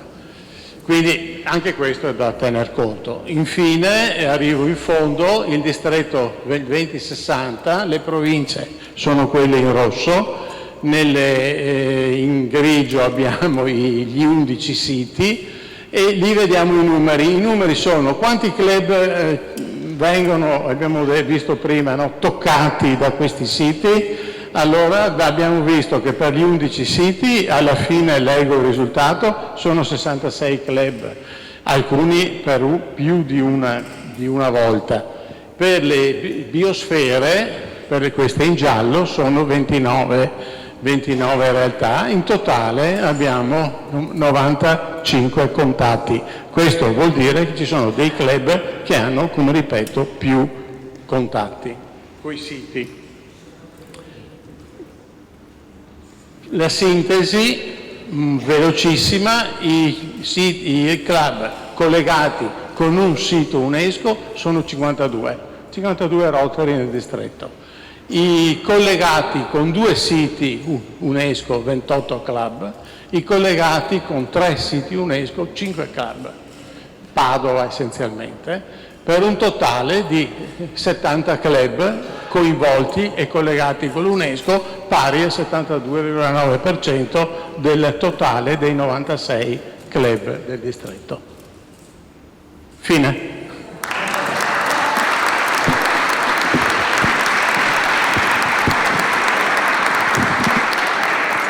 Complimenti Roberto.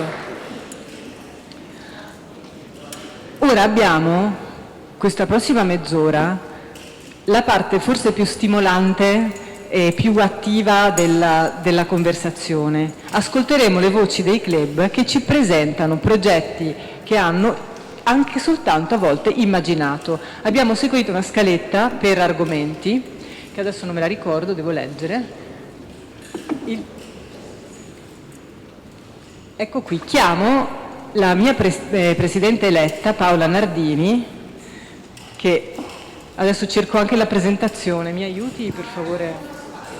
Sì. E faccio soltanto una piccolissima presentazione, ma non la farò per tutti, solo per lei. No, è perché il progetto che adesso presenta Paola è l'evento biennale che il Rotary Urbino ha promosso a partire dal 2013. C'è un'iniziativa, forse l'unica che conosco che è così longeva, che ha cercato di mettere in relazione le iniziative Rotary alle iniziative UNESCO. Questa iniziativa si chiama Città Storiche Patrimonio di Pace. Il Club di Venezia segue dal 2015 biennalmente con una rappresentanza nutrita, qui vedete in prima fila, ma non presento i nomi, Giovanni Agliata, Marilena Morino e gli altri, siamo andati e abbiamo partecipato a questi eventi. Ogni 2 anni si elegge il sito che vincerà il convegno internazionale. Il prossimo, la candidatura l'ha vinta Venezia, perché la Presidente ha accettato il fardello di accogliere questo evento, e quindi lascio la parola a te, Paola. Mi confermi che sono 3 minuti, perché io ho scadenziato il timer? 3 minuti per tutti. Per tutti? E allora vado di timer.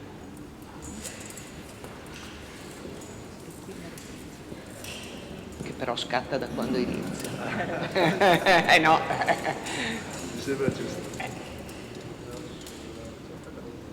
C'è una sola slide in realtà. Se vuoi intanto cominciare a parlare. Sì. Allora, partiamo con il timer. Buongiorno a tutti e molto velocemente nei 3 minuti assegnatimi cerco di presentare il progetto del nostro forum che si svolgerà a Venezia 16, 17, 18 aprile 2027. Come diceva Elisabetta Fabbri, si inserisce nella scia della rete creata da Urbino tra i Rotary aventi sede nelle città storiche UNESCO, non solo italiani, ma internazionali, e l'evento del 2027 si svolgerà appunto a Venezia. È stata accettata la candidatura che con Giovanni Agliata ho presentato l'anno scorso nell'evento di Malta.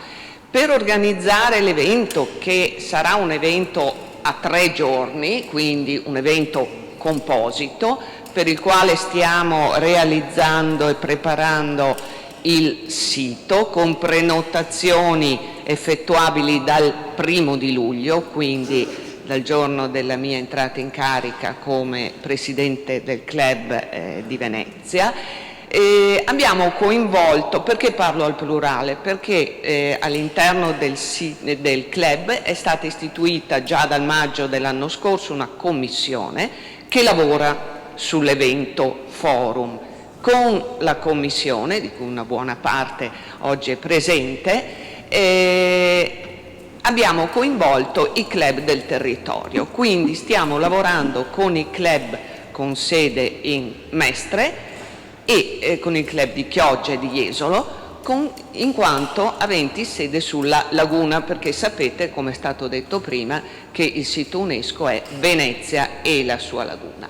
Una buona parte dei relatori ci sono già stati confermati. Voi vedete che il programma si apre il giorno 16 alla Scuola Grande di San Rocco, grazie all'ospitalità accordataci dalla confraternita, e saluti istituzionali e registrazione. La vera e propria giornata di lavori si svolgerà nell'aula magna UAV di Architettura di Venezia e con vari panel, per cui abbiamo già, questa è la versione inglese, ma c'è anche l'italiana, per cui abbiamo già relatori confermate.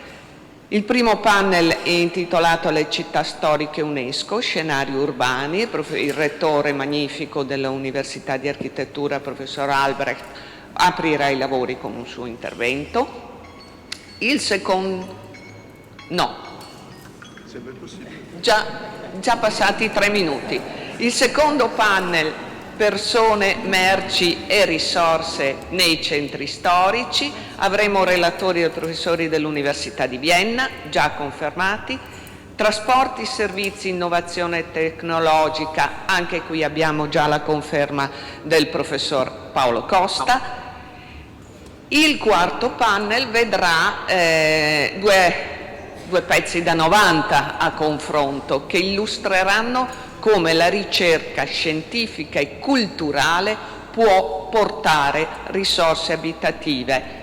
Parlo del presidente della Biennale di Venezia, Pietrangelo Buttafuoco, e del professor Ippolito, già direttore generale dello Spallanzani, e si confronteranno su questi campi. Poi apriremo lo spazio ai club delle città UNESCO. Non voglio pensare che i club del territorio non saranno presenti, numerosissimi, perché abbiamo già conferme dai club pugliesi, dal club di Stralsund, nord della Germania, dai club di Firenze, e quindi vi aspettiamo numerosi. Sarà un evento internazionale, ma la forza della mia Venezia, del nostro Veneto, deve farsi sentire. Grazie e scusate se ho sforato.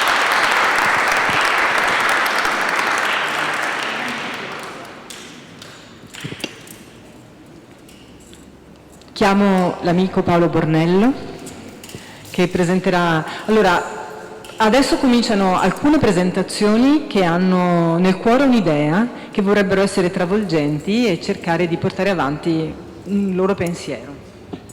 Allora, ti chiedo di mettere il titolo per adesso, poi ci sarà un video che dura poco più di 3 minuti, per cui sarà detto tutto lì.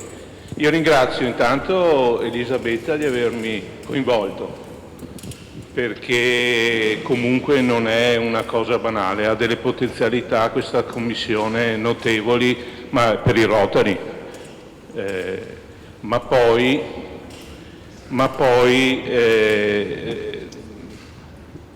sì, adesso spiegherò meglio attraverso l'esempio. Ecco, allora, non è un semplice, diciamo, service. No, è partito il video, dovrebbe, se lasciate, vedete. Dunque, allora, il mio Rotary insieme col Treviso Nord fanno parte di questo sistema bastionato. Il sistema bastionato di Treviso sono le mura di Fra Giocondo, che vorremmo che entrasse nel sistema delle fortificazioni veneziane, perché al tempo era quello più innovativo di tutte le fortificazioni per vari motivi. Io adesso non vi parlo delle mura di Treviso, vi parlo della potenzialità trasformativa che possono avere i siti UNESCO. La potenzialità trasformativa a livello urbano di edifici e contesti storici. Perché è importante? Perché io non lo considero più una cosa solo da conservare e tenerla e spenderci soldi, la considero una cosa viva, culturalmente viva, ma non solo culturalmente viva, soprattutto è un elemento, un vincolo per la progettazione e dello sviluppo delle città. Soprattutto Treviso, che ha dei problemi legati, ma come tutte le città medie venete, ha dei problemi di centro storico rispetto alle periferie. Per cui nel nostro caso le mura girano attorno alla città e da elemento di divisione, perché è un elemento di guerra, devo tenere fuori e difendermi dentro, diventa elemento di unione, come le mura di Lucca, che sono diventate un parco circolare. Allora, il Rotary, insieme con altre 9 associazioni di Treviso, ma completamente diverse, cioè abbiamo il Lions dentro, abbiamo 2 Rotary, abbiamo il FAI, abbiamo Treviso Nostra, abbiamo gli Amici dei Musei, abbiamo la Società Iconografica, l'Auser, eccetera, cioè un panel di rappresentanza della cittadinanza di Treviso completamente trasversale. Abbiamo già fatto convegni, abbiamo fatto tutto, però il convegno rimane un convegno, cioè l'idea nostra è creare consapevolezza e coscienza, però logicamente magari siamo diretti come target alla classe dirigente trevigiana, però voglio dire, chiacchiere sono. Allora noi siamo andati un po' più avanti e abbiamo fatto un interpello al Ministero della Cultura perché trasformi le mura di Treviso in un monumento. Su tutto questo abbiamo creato comunicazione e se volete andare avanti io mi taccio e il video la racconterà.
Non è finito.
Siamo lungo il bastone di Santa Sofia, a sud-est di Treviso, lungo il Put, lungo uno dei più trafficati tratti del Put. Pensate se qui fosse tutto verde e ci fosse un palcoscenico direttamente sull'acqua.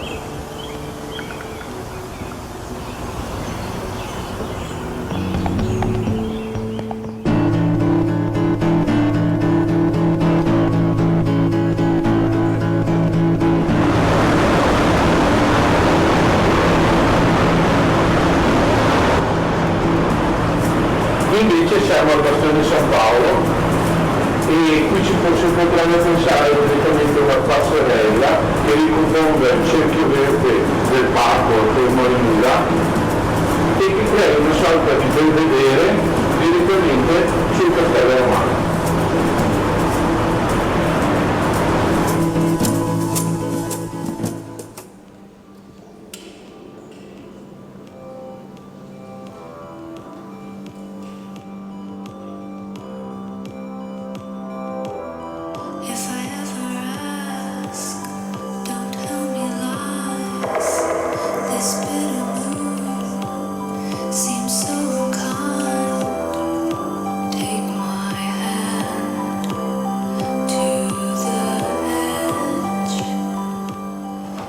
Questa è un'altra area straordinaria della città di Treviso, importantissima per ricomporre l'anello verde attrezzato attorno alle mura, ed è l'area dietro l'istituto Turazza dove anticamente c'era l'orto botanico. Qui sarebbe intelligente pensare a un'area attrezzata per il benessere del corpo e della mente.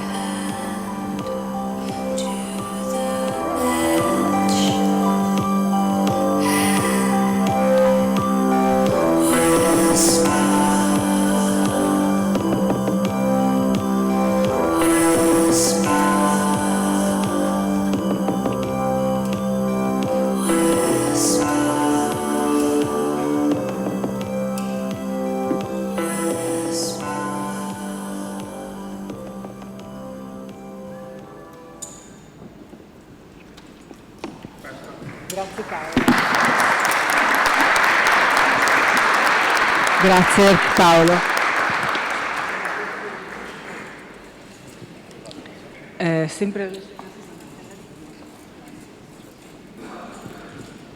Allora io adesso chiamo, direi, Manfredo De Paulis, se non vado errando, però con la preghiera di stare nei 3 minuti, perché voi vi sarete accorti che chiudono la giornata le nostre autorità rotariane, e se non volete che le autorità rotariane mi lincino, perché poi la colpa è mia che ho messo la tavola rotonda alla fine, vi prego di restare tutti nei 3 minuti.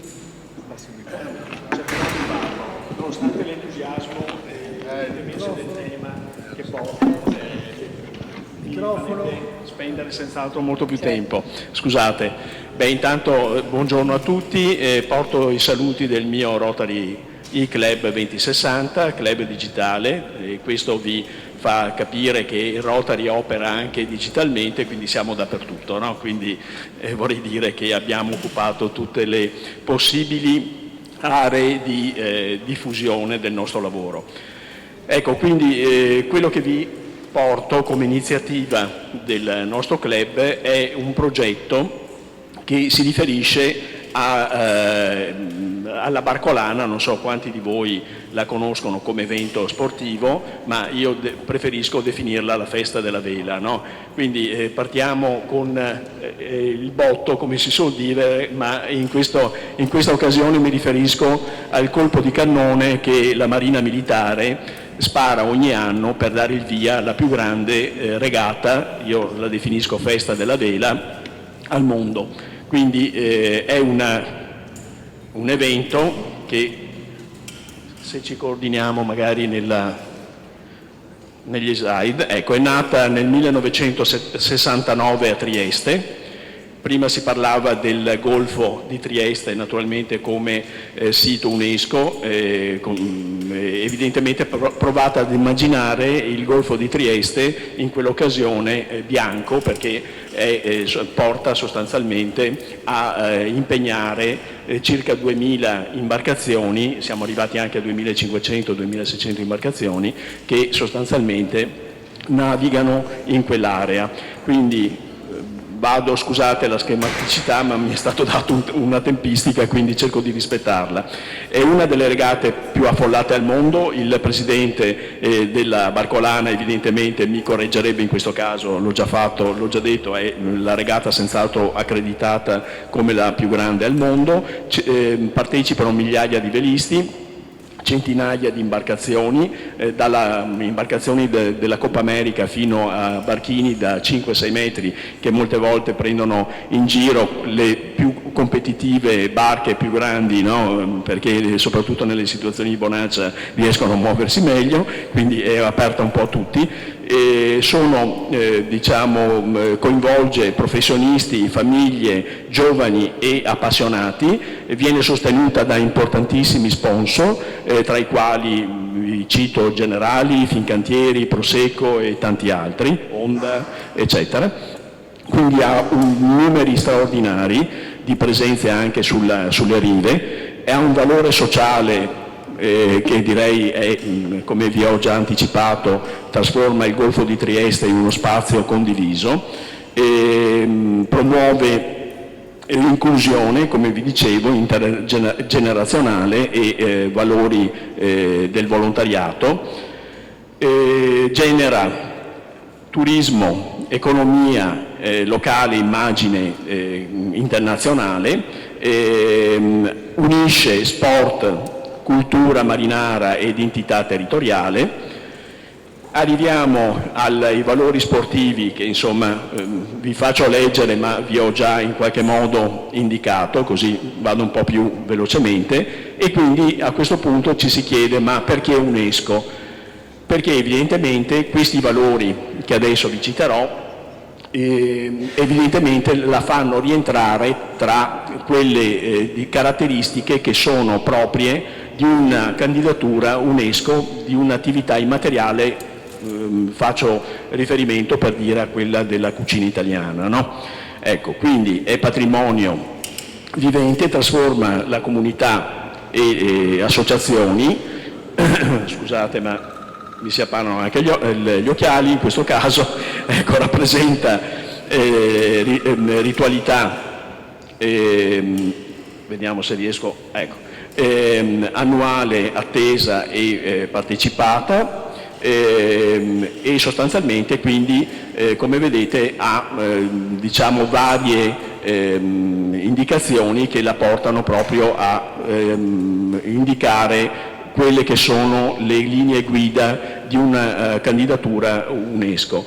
Quindi la chiusura diciamo è abbastanza ovvia, visto quello che ho detto, e sostanzialmente quello che vi volevo dire è che il nostro club ha già iniziato l'azione verso il direttivo della Barcolana. Il 3 febbraio ha organizzato un convegno al quale è stato presente un ex funzionario UNESCO, Giorgio Andrian, e alcuni membri del board della Barcolana, il direttore in questo caso e l'addetta stampa, e sostanzialmente il consulente UNESCO ci ha diciamo, confortato nel andare avanti diciamo, con questo progetto, e abbiamo ricevuto indicazioni anche da parte appunto dei rappresentanti della Barcolana che avrebbero diciamo, molto piacere che ci fosse questa candidatura, che venisse quindi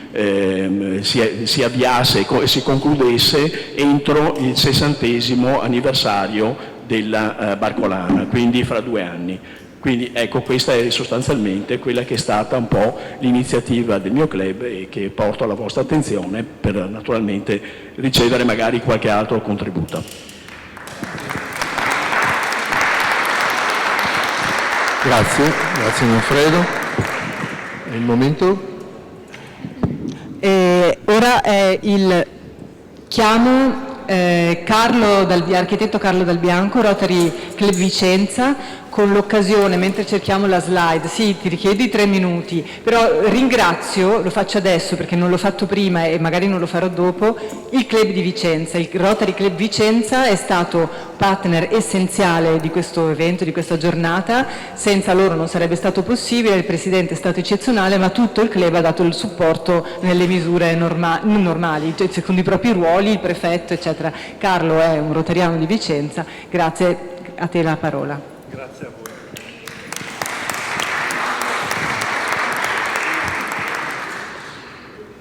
Bene, intanto ringrazio tutti. Sì, praticamente ho preparato una sequenza di foto e io ci parlo sopra liberamente. Dunque, intanto premetto che siamo proprio agli albori, una prima idea di candidatura. Ci chiedevamo noi come club come mai tra i siti UNESCO non compaiono i Tiepolo, la famiglia dei Tiepolo, che sono un bene universale presente in tutti i musei più importanti al mondo, dal Metropolitan al Louvre, agli Uffizi, alla National Gallery, ma ovviamente io adesso voglio concentrarmi sugli affreschi, sulle presenze nel nostro nord-est, che coincide con il nostro distretto 2060, con 113 affreschi nella regione Veneto e nella regione del Friuli Venezia Giulia. Purtroppo in Trentino e Alto Adige non esistono affreschi dei Tiepolo. Per cui l'opera di Giambattista, in primis il padre, che nasce alla fine del 1696, e il figlio Gian Domenico, che muore nel 1804, per cui loro due coprono un intero secolo che rappresenta a pieno titolo la pittura veneziana, che è stata ambasciatrice della cultura veneziana in tutto il mondo. E dunque voglio solo brevemente citare, loro tra l'altro lavorano nel ciclo di Würzburg in Germania, con un ciclo strepitoso, e a Palazzo Reale a Madrid, c'è qualche presenza in Lombardia e poi, come dicevo prima, nei musei principali. Io ho portato delle foto, delle immagini, basta solo dire che nella nostra provincia di Vicenza ci sono 32 affreschi disseminati in 17 a Villa Balmerani Inani, 3 a Villa Cordellina e 12 grandi e piccoli a Villa Zileri dal Verme a Monteviale. Ovviamente poi la fa da padrona Venezia. Ecco, io dico come con un termine contemporaneo, parliamo di site specific dei Tiepolo, cioè cose dipinte in questi importanti palazzi. A Venezia ci sono 16 luoghi tiepoleschi, cito solo la chiesa dei Gesuati con 10 affreschi, Palazzo Labia con 3 e la Scuola Grande di Carmini con 9. Ma però anche a Verona, Palazzo Canossa, ci sono 5 piccoli interventi, però sempre di Giambattista, e a Udine, Palazzo del Patriarcale, 12 affreschi e l'Oratorio della Purità, a Padova il Duomo di Santa Tecla, però non dimentico Este, e Treviso, Carbonera, la parrocchia di Santa Maria Assunta. Ecco, per cui il Tiepolo hanno proprio, cioè è un peccato che non siano ricordati tra i siti UNESCO, che sono stati ambasciatori anche fuori dall'Italia. Ecco, bene, questa è una selezione di affreschi nostri, affreschi anche staccati. Questo è il ciclo di Gian Domenico, staccato dalla villa di Zianigo a Villa Tiepolo e conservati ora, però sono affreschi comunque staccati, conservati a Carezzonico. Concludo citando il nostro Monsignore, aggiungendo un dettaglio: la bellezza salverà il mondo se il mondo salverà la bellezza. Bene.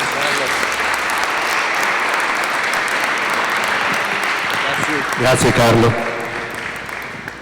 Abbiamo ancora... Si sente? Sì. Allora, fino ad ora abbiamo ascoltato alcune tipologie di idee. Il comune denominatore è quello di essere alcune volte già in contatto con l'amministrazione, di comunque voler portare avanti una candidatura di un sito specifico, e copriamo quella C di UNESCO che fa cultura. Ma a UNESCO ci sono altre lettere che sono educazione e scienza oltre alla cultura. Abbiamo dei club che ci hanno chiesto di intervenire per parlare della E di educazione. Considerate che voi sapete che esiste un rappresentante Rotary in UNESCO, un rappresentante fisso. Questo rappresentante non si occupa dell'aspetto culturale, si occupa solo dell'aspetto educazione.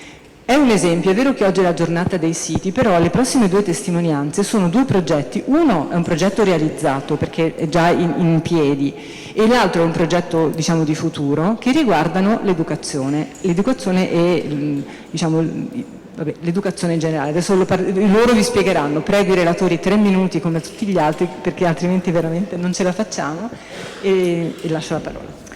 Allora, grazie mille dell'invito, sono felice di presentarvi questo service che si chiama CIM, Comitato Inserimento Minori, che nasce nel 1996 a Verona. Il capofila è Rotary di Verona, poi in questi 30 anni si sono aggiunti tutti i Rotary della provincia di Verona, e all'epoca nascono queste 2 leggi così importanti come la legge per migliorare l'occupazione femminile e giovanile, ma ancora di più la legge della sospensione del processo e la messa alla prova per i minori. E sono 2 leggi che hanno ispirato fondamentalmente questo service 30 anni fa, e lo scopo principale di questo service appunto è stato quello di avviare inserimenti sociali di giovani in difficoltà attraverso tirocini formativi e di studio, includendo anche borse lavoro presso imprese private e sostenendone tutte le spese. Come è andata a finire finora? Finora è andata bene, abbiamo elargito più di 350 borse lavoro, 12 all'anno, con il 60% degli esiti positivi. Perché questo successo? Secondo noi questo successo deriva dalla metodologia che questo service ha sempre usato, una metodologia di intervento unica, perché non è assolutamente esistente uguale in tutta Italia. Noi firmiamo protocolli di intesa con il Ministero di Grazia e Giustizia, col Comune di Verona, con le aziende ULSS provinciali e l'Istituto Don Calabria. Da questi istituti noi accogliamo le richieste dei giovani, ne valutiamo le predisposizioni, i loro desideri e definiamo per ciascuno di loro un progetto che abbia a che vedere col tempo del lavoro, il tempo dello studio e il tempo libero. Prendiamo contatti con le aziende, abbiamo una lunga lista di aziende che accolgono i nostri ragazzi e le nostre ragazze. Abbiamo e sosteniamo dei tutor che ci permettono di controllare come sta andando il tirocinio passo per passo, raccogliamo i fondi e abbiamo un consiglio CIM formato da tutti i rotariani che in prima persona si impegnano e intervengono in tutti questi passaggi che io vi ho finora presentato. Per darvi un'idea, sono 4-5 mesi di lavoro, possono anche essere di borsa lavoro, possono anche essere aumentati i mesi, 800 euro al mese che servono per pagare l'assicurazione, i tutor e le paghette personali per i ragazzi e le ragazze.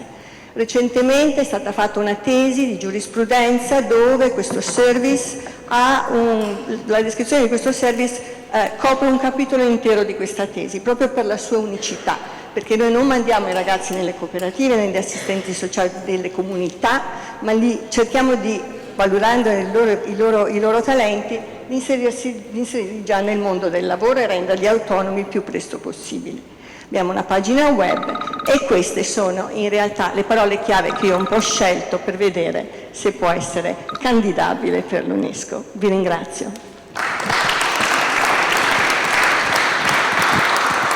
Grazie e complimenti.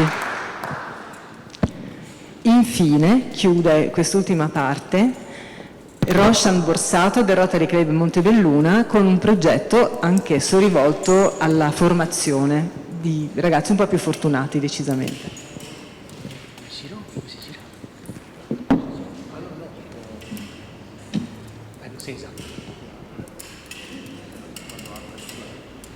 Anche a te Roshan, so che tu potresti raccontarci di tenerci incollati tante ore, però ti prego i 3 minuti. Sì, ve lo prometto, grazie al Governatore per l'invito, grazie Elisabetta.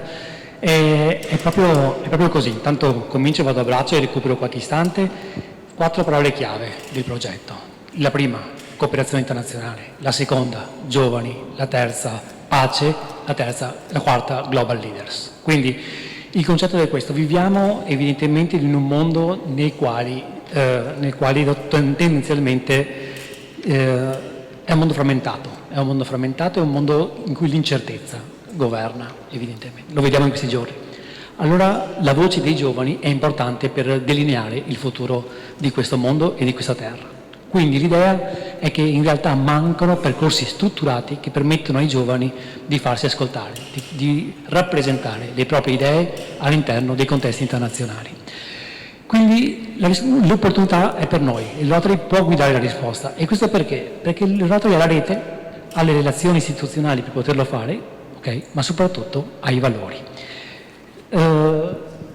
Com'è la risposta? La risposta è esattamente da questa: anticipare le sfide future attraverso una metodologia scientifica. Attenzione, io faccio parte del Dipartimento di Economia di Ca' Foscari a Venezia e collaboriamo con la Copenhagen Institute for Future Studies sul tema del foresight, quindi come si costruiscono gli scenari futuri.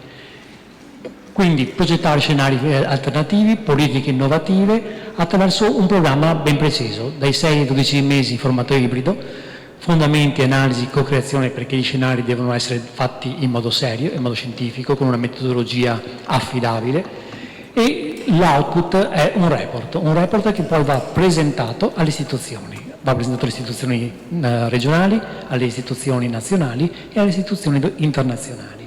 I partner, ovviamente Rotary, ovviamente l'UNESCO, ovviamente Rotary International, ovviamente le università partner. Perché? Perché l'idea è di raccogliere un gruppo di lavoro di giovani che sia sicuramente rappresentativo dell'area italiana, ma sicuramente anche da parte di altri paesi, in modo da formare un gruppo di giovani che rappresenti il mondo.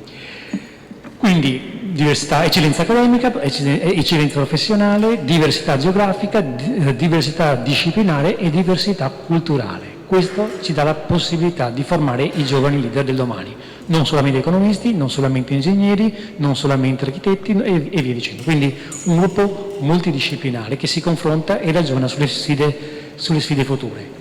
Quali sono evidentemente dei benefici, e mi avvio velocemente alla conclusione come promessa Elisabetta, è questo: la connessione con enti pubblici, la connessione e il rafforzamento con le relazioni internazionali ed istituzionali, il posizionamento dei club che vorranno partecipare, che daranno il loro contributo all'idea all'interno di una rete globale, quindi recuperare, rafforzare e valorizzare la nostra dimensione internazionale, l'accesso a reti accademiche e istituzionali per futuri progetti culturali, educativi e di relazioni internazionali, e quindi una roadmap istituzionale per noi, per questo progetto. Creazione di un comitato di coordinamento qui distrettuale, una mappatura e selezione da parte dei club che vorranno dirsi disponibili in questo senso, in questo fine, e un'attivazione del programma formativo, che sarà un po' ibrido, perché immaginate che i ragazzi siano parte di tutto il mondo, quindi immaginiamo parte dell'Est, parte dell'Europa, parte del Sud America, parte dell'Ovest, quindi,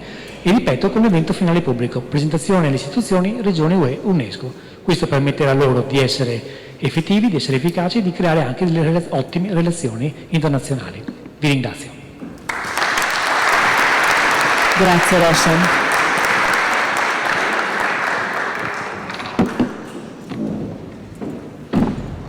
Allora ci smobilitiamo.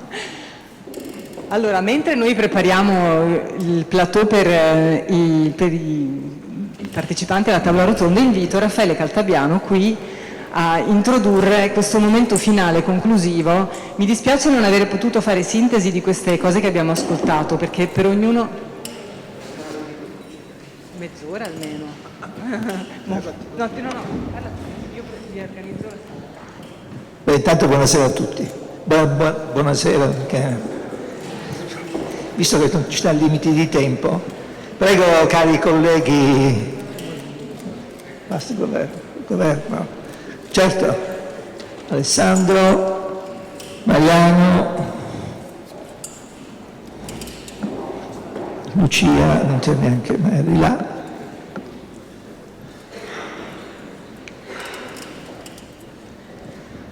C'è anche Andrea o no? No. Andrea, perché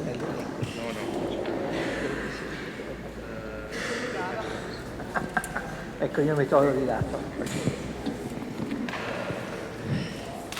Beh, non ci hanno dato limiti di tempo, ma io credo che dei limiti li abbiamo. Lui, il governatore, che limiti abbiamo? 25 minuti. Quindi 25 minuti saranno loro che saranno rapidi nell'affrontare. È molto difficile affrontare tutto quello che abbiamo visto e che ci hanno raccontato. Però io partirei da una frase dell'UNESCO sul patrimonio. Il patrimonio è l'eredità del passato, quello che viviamo oggi e quello che trasferiremo alle generazioni future. Quindi c'è questo senso di movimento, e il senso di movimento lo ritroviamo qui perché il Rotary è qui rappresentato da chi in questi anni, e continuerà perché tutti noi sappiamo che per noi la rotazione è fondamentale. E in questo senso di rotazione bisognerà affrontare anche questo nuovo progetto, ed è questo l'oggetto di questa tavola rotonda, come si è pensato e come si pensa di portare avanti il progetto che nella giornata di oggi ci è stato illustrato, e anche quelle che sono le idee e i desiderata dei club del nostro distretto. A voi chi decide di iniziare, di rompere? Al governatore, mi pare giusto. Mi pare giusto. Dire cosa è stato più importante e cosa è stato meno, non c'è un argomento che non valga la pena sottolineare l'efficacia che ha avuto su tutti quanti noi, anche gli interventi che si sono succeduti. Tutti molto importanti, molto centrati sull'argomento. Mi fermo soprattutto sui due ultimi interventi dove abbiamo parlato del CIM, che è quel progetto che mi auguro non diventi solo squisitamente dell'area del Veronese, ma che si allarghi anche al resto del distretto, perché è un'iniziativa strepitosa. Ma tutti gli interventi che ci sono stati hanno collaborato a darci un'idea e un taglio completamente diverso rispetto a quello che era magari l'immagine che avevamo dell'UNESCO o l'idea che avevamo dell'UNESCO prima di iniziare, di sederci qui stamattina. Quindi tutto bellissimo. Mi auguro solo e auguro che questa iniziativa del progetto UNESCO del nostro distretto non finisca qui, che gli auguro lunga vita e soprattutto di vedere anche crescere l'interesse da parte dei club che oggi non hanno potuto essere presenti. Ho visto che molti sono anche collegati in Zoom, ma non basta. Mi auguro che questa cosa qui diventi veramente patrimonio di tutti, perché la difesa di quello che è il nostro patrimonio culturale, ma anche di quelle che sono artistico non solo, è parte del nostro obiettivo, della nostra missione come rotariani. Quindi lunga vita al progetto UNESCO. Grazie Gianni, che ci hai fatto una panoramica e un bel riassunto di quello che abbiamo visto, veloce ma fondamentale. Però la chiave di quello che hai detto è: vediamo il futuro, e qui il futuro è allineato, quindi passiamo subito a Lucia il microfono.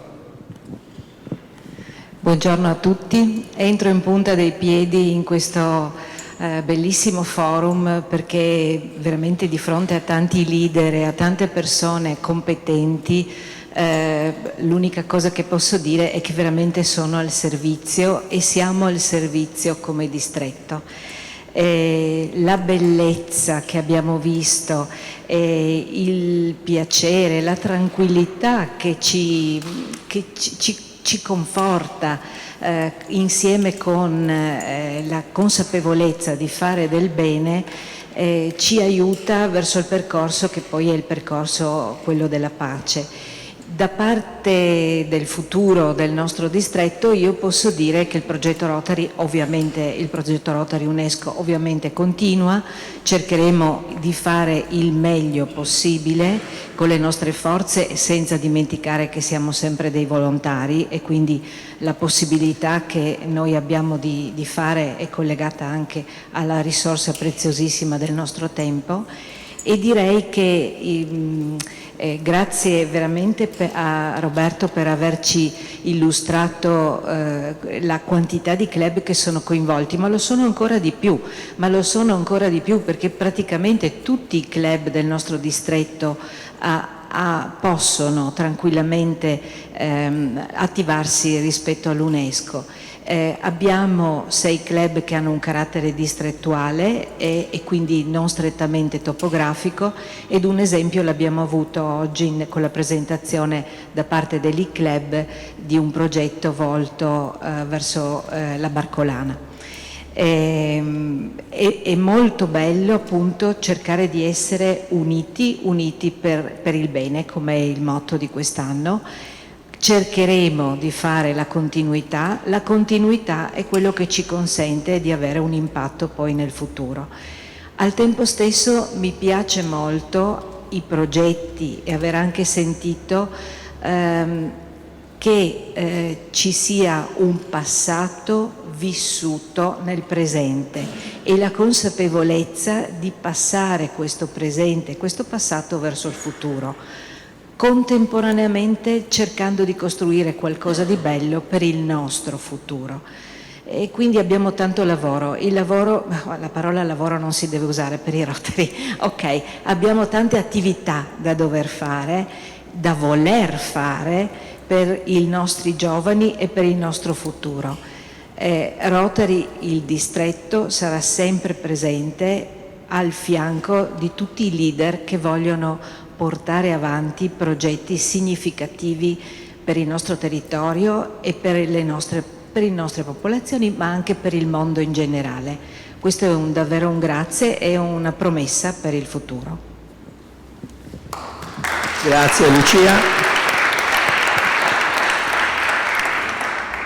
Adesso passiamo a un vicentino, siamo di casa, quindi non ci racconterai quello che abbiamo già visto, quello che ci circonda, ma ci racconterai quello che vedi come futuro anche in questa realtà, non solo distrettuale ma anche vicentina, la curiosità.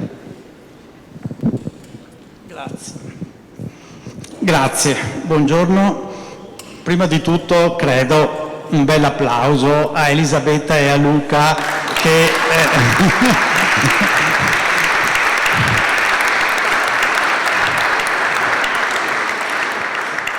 Luca per aver organizzato e aver ottenuto questa location che è assolutamente splendida. Confesso che da vicentino erano un po' di anni che non entravo qui dentro, perché ci venivo da studente, ma poi quando si fa l'attività lavorativa si è presi da altre cose e quindi si ha poca occasione di entrare. Perciò è stato anche un bel ritorno nel museo della nostra città.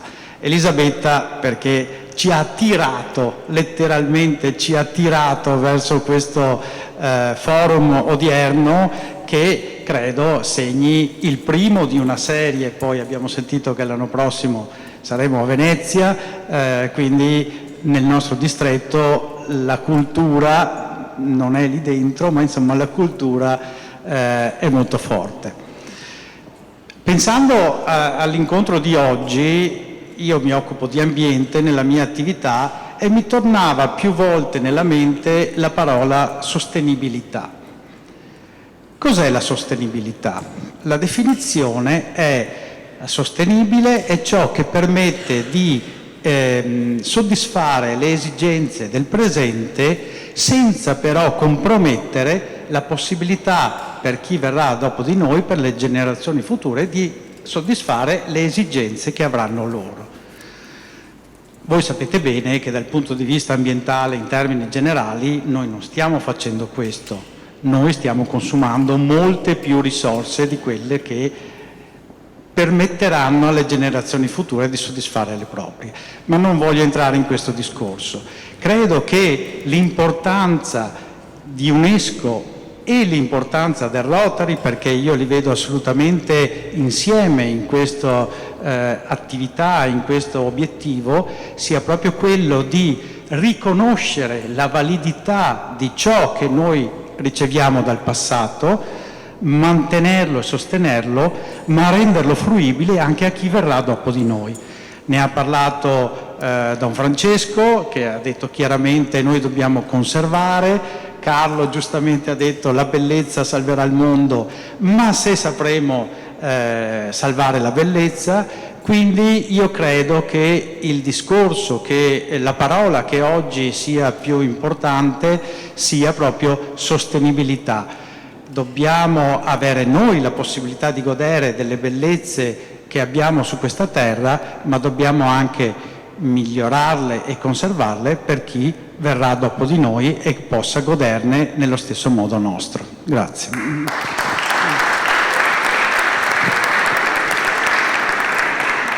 Adesso non andiamo verso il futuro, facciamo un piccolo passetto indietro, se mi permetti Alessandro, però Alessandro vive in una città che conosciamo, Padova, e abbiamo visto delle cose mirabili oggi e anche le attività mirabili da parte dei club patavini, quindi puoi raccontarci il passato ma anche un futuro se hai delle...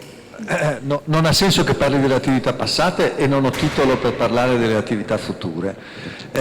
Vorrei capire, visto che abbiamo consumato solo pochi minuti dei 25 o 30 minuti, se tutti gli altri aspettano a me o se facciamo un altro giro.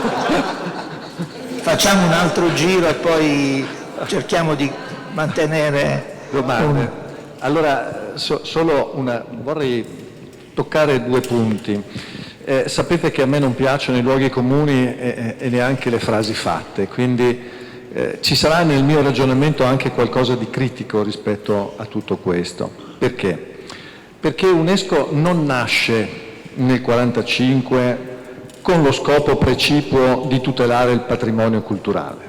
Il suo obiettivo principale è quello di arrivare a promuovere la pace attraverso che cosa? Attraverso la mentalità delle persone. Come è stato ricordato questa mattina più volte, il motto è appunto quello: se la guerra nasce dalla mente delle persone, è agendo attraverso la personalità, la mente delle persone, che si può promuovere la pace. E questo può avvenire in tanti modi, uno dei quali è anche quello della cultura e della tutela dei valori e del patrimonio, ma c'è, abbiamo sentito, l'educazione, c'è la promozione scientifica, tutto quello che in qualche modo eleva lo spirito. E da questo punto di vista mi è piaciuto il riferimento di Monsignor Gasparini quando ha detto: noi tuteliamo il patrimonio culturale perché? Perché tuteliamo la diversità. La diversità che è alla base, è uno dei valori del Rotary. Allora, a me piacerebbe che il Rotary, nella sua attività, non cadesse nell'equivoco in cui spesso si cade quando si sentono i servizi televisivi o si leggono i report giornalistici, per cui sito UNESCO o patrimonio UNESCO che cosa vuol dire? Vuol dire promozione economica di un territorio, vuol dire più turismo, vuol dire un messaggio accattivante, per cui si dice pensate a come è stato promosso per esempio il territorio del Prosecco o a come è stata manifestata il riconoscimento del patrimonio immateriale alla cucina italiana. Ecco, vorrei che non si cadesse in questo orgoglio patriottistico o localistico in cui si dice noi siamo bravi perché anche nel nostro territorio c'è un sito e quindi avremo più visibilità, avremo più turismo, che poi porta all'obiettivo opposto, cioè quello dell'overtourism, della non sostenibilità ambientale e a tutti i guai che sappiamo.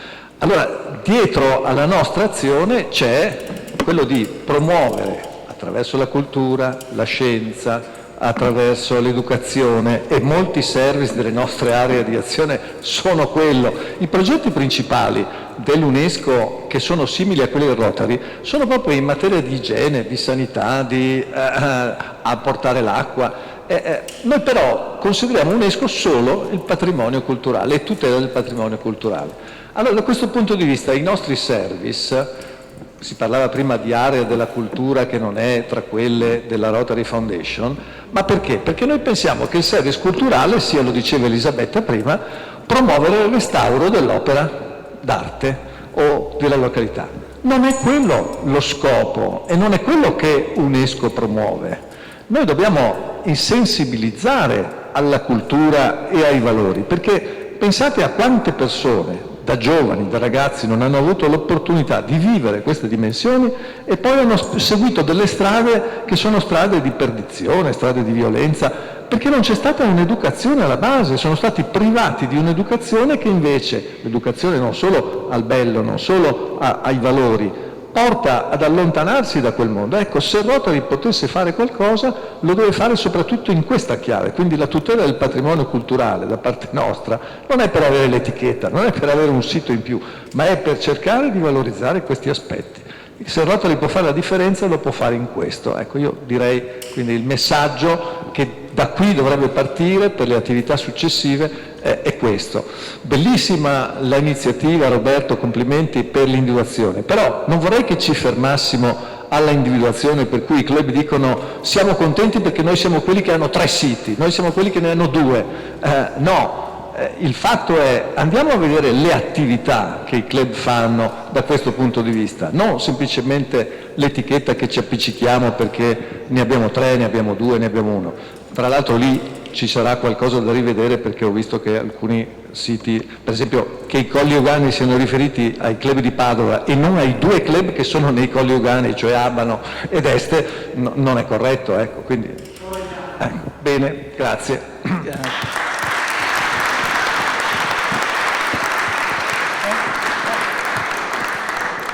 Ringraziamo Alessandro anche di queste precisazioni finali, però dico, c'era una sollecitazione da parte dei partecipanti di aprire alle domande. Credo che sia un'ottima occasione, visto che abbiamo un valletto speciale, il governatore in persona, visto che non è un'occasione tanto semplice nei nostri convegni rotariani, nei nostri convegni rotariani, che ci si possa rivolgere al governatore per fargli delle domande. Non sarebbe neanche previsto, però in questo caso apriamo tranquillamente alle domande. Io spero sia pertinente, ma credo di sì. E più che una domanda è uno spunto di riflessione, partendo dagli ultimi interventi, Alessandro Callegari e il governatore nominato Farina, e soprattutto dall'intervento del Monsignore Gasparini. Si parla di sostenibilità e di turismo sostenibile. È stato il leitmotiv della mattina. Ma nello stesso tempo, a fronte di questa parola d'ordine, c'è un fare completamente contraddittorio, sia nella nostra mentalità che nel fare collettivo. Pensate alla sola propaganda. Ogni mezz'ora, in ogni canale nazionale, c'è una propaganda per aumentare il turismo.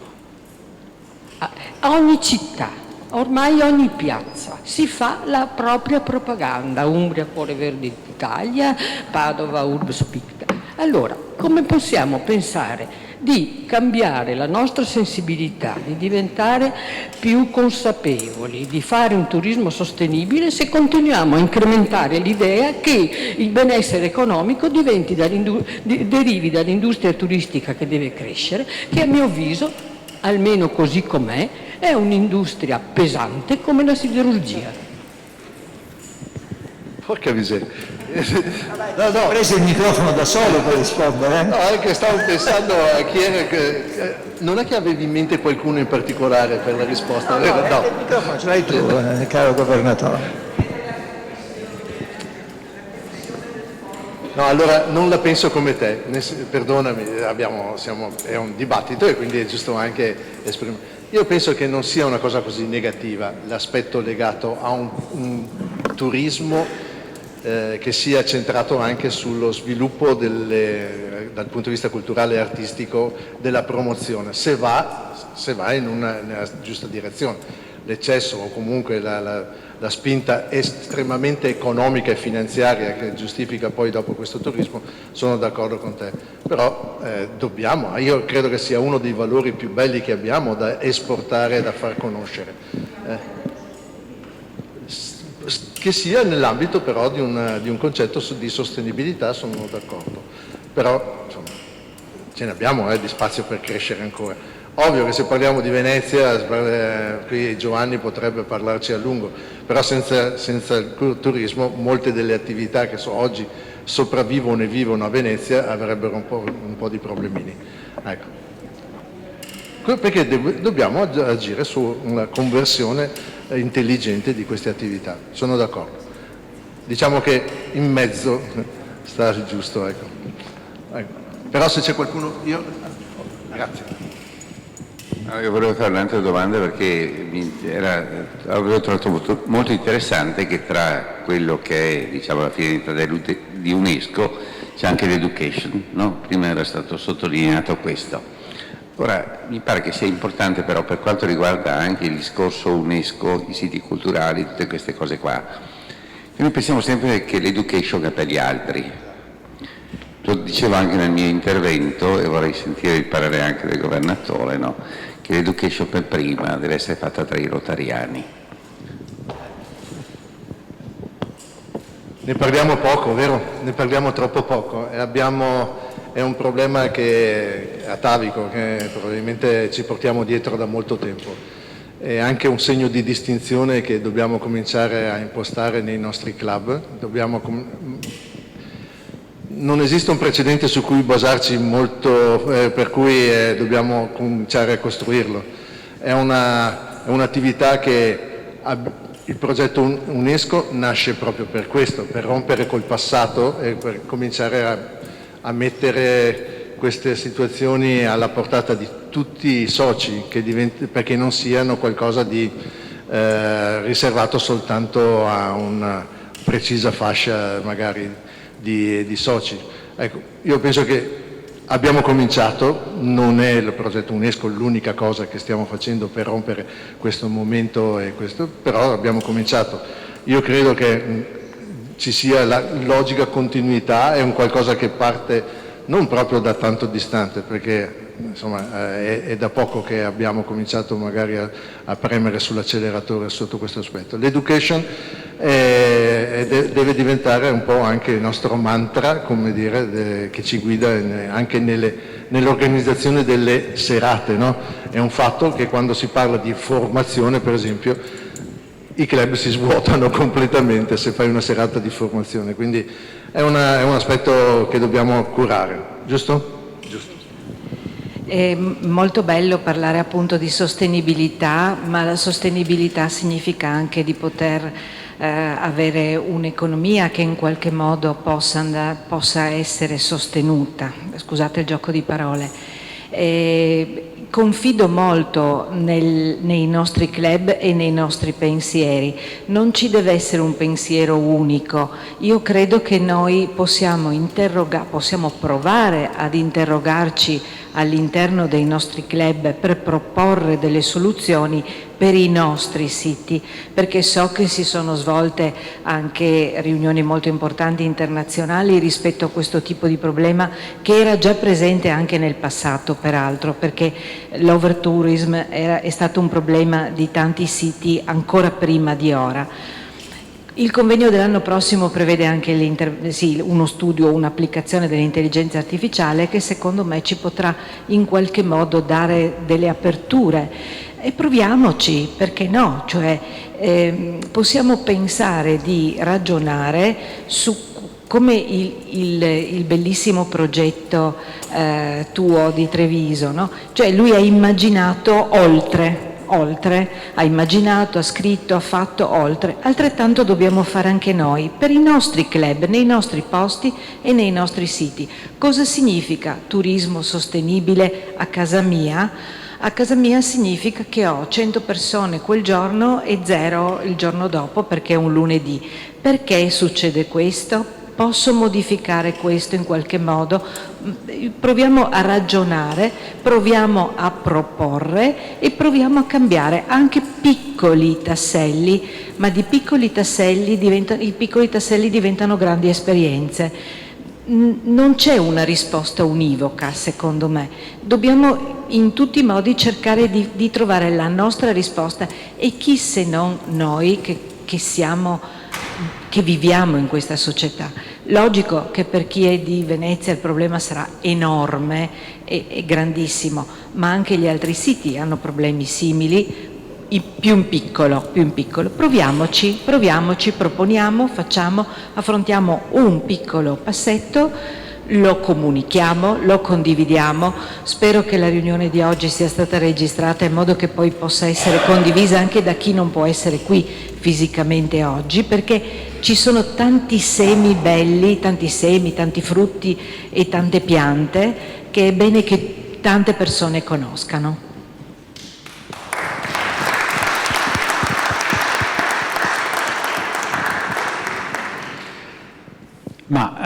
Prima di tutto do a tutti la tranquillità che la continuità fra di noi c'è. Quindi non è più come magari poteva essere nel passato, quando un progetto nasceva e finiva con il governatore. Adesso ci siamo tutti resi conto che i progetti hanno durata ben più lunga di un anno, soprattutto quelli importanti e quelli significativi, e quindi questo termine continuità sicuramente lo stiamo coniugando con Gianni, con Lucia e con me, e sapete che abbiamo appena eletto il governatore che verrà dopo di me, che è Andrea, e quindi anche lui sarà coinvolto nelle nostre decisioni e nelle nostre scelte. Si è parlato di overtourism. Sicuramente ci sono due aspetti contraddittori in questo. È chiaro che il turismo importante, notevole, porta benessere ad alcuni, porta fastidi e come dire, un deperimento della qualità della vita per altri. Però è innegabile che il turismo porta benessere e quindi non è che dobbiamo andare contro il turismo, anzi la nostra intervento e la nostra opera dovrebbe essere invece quella di riuscire a far conoscere altri siti meno importanti di quelli che sono conosciuti in tutto il mondo e dove tutti vanno, di modo che si potrebbe in questo modo, come dire, egualizzare la presenza anche in siti di minor conoscenza, di minor interesse mondiale, e portare benessere anche in quelle comunità che sono meno conosciute, meno gettonate, diciamo così. Quindi io credo che convegni come quello di questa mattina, ma nella continuità che questo avrà, possa essere anche, come dire, quel seme che si mette nel terreno, perché un po' alla volta è chiaro che non riusciremo a cambiare le cose né in tempi veloci né con facilità, ma che un po' alla volta possa creare una conoscenza e una consapevolezza nuova e diversa, di modo che possano essere, come dire, mitigati gli effetti negativi del turismo e invece potenziati per chi ne gode meno.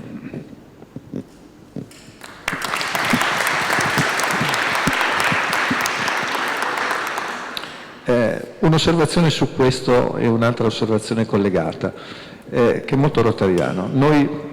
I problemi dell'overtourism non sono i problemi del Rotary, sono i problemi dei soggetti decisori, cioè di quelli che pianificano, regolano. È un tema che conosco molto bene come il mio maestro Marino Breganze, e quindi da questo punto di vista sono le amministrazioni che principalmente dettano le regole o pianificano. Che cosa possono fare gli individui? Applicare la regola rotoriana. Se questo overtourism è reso ancora più pesante dall'intento speculativo del singolo, che per far prevalere il suo interesse personale prende la sua casa e anziché ospitare in affitto delle persone che abiterebbero per avere un lucro che è 10 volte maggiore, fa degli affitti brevi, parlo di Venezia, parlo di Verona, parlo di Padova, parlo di Vicenza, e qui manca la cultura di base, il senso comune dell'interesse comune, e il Rotary potrebbe fare molto da questo punto di vista per vincere questa spirale assolutamente negativa, dove l'interesse del singolo crea un problema per l'intera collettività.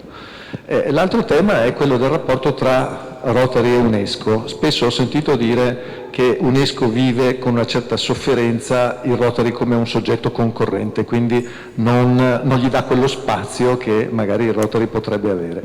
In realtà non c'è nessuna concorrenza, perché sono piani diversi.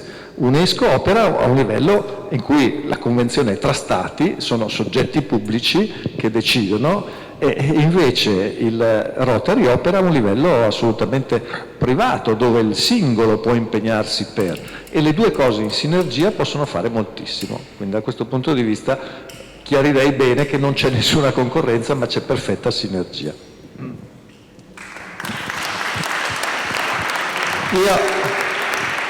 Siamo ritornati nei tempi, quindi io ringrazierei intanto la Commissione Progetto UNESCO e Elisabetta a nome di tutti, prego, che deve fare anche delle conclusioni. Vieni Elisabetta, vieni Luca. Lei dovrebbe dare le conclusioni. Sì, io credo che giustamente il richiamo alla figura di Elisabetta è stato fatto più volte oggi, ma ripeto, non siamo qui per autocelebrarci e continuare a dire che bravi che siamo, ma che forti che siamo, no, perché sennò diventa anche imbarazzante. Ma è vero, abbiamo fatto una cosa bella, mi piace proprio per questo. Prima ritorno sulla domanda dell'education che ha fatto Don Francesco. Abbiamo cominciato, adesso continuiamo e faremo sicuramente sempre meglio, ma questo è uno di quei momenti che secondo me bisogna cominciare proprio a espandere in tutti i club, quindi benissimo l'idea di far veicolare anche la registrazione, bellissimo anche l'evento di fare in qualche maniera conoscere anche agli altri i progetti che sono stati presentati dai club, perché non rimangano sempre solo qui dentro, ma che vadano fuori, che devono essere conosciuti da tutti. E vorrei soltanto ringraziare, è vero, abbiamo una registrazione, ma abbiamo una registrazione perché Giovanni Aliata di Montereale, presidente della Fondazione Archivio Vittorio Cini, che ogni volta sbaglio come si chiama la fondazione, ci ha offerto il supporto, il service di Francesco Costantini, che ringraziamo. Grazie Giovanni.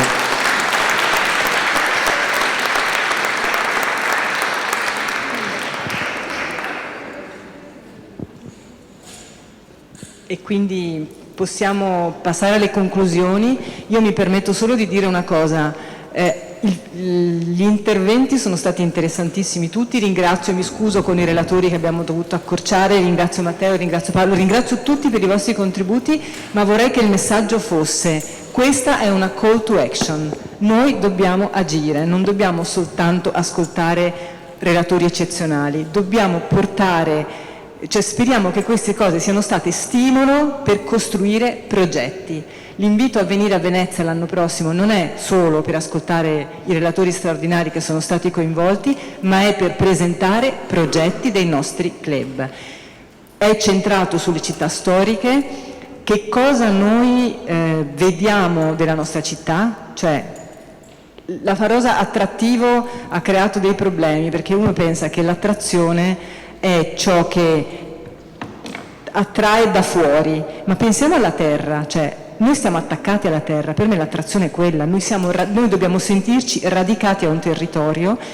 Il caso di Venezia è un caso molto particolare, però lavorare sull'identità delle nostre città in funzione di quelli che sono valori UNESCO, ma abbiamo capito che la parola UNESCO tiene insieme tutto e coincide esattamente con i valori del come stare in una società civile. Noi crediamo che costruire progetti in queste occasioni sia anche progetti allineati su un tema, sia modo di confrontarci, di raccogliere testimonianze e di portarle poi alle istituzioni che poi fanno delle nostre esperienze tesoro. No.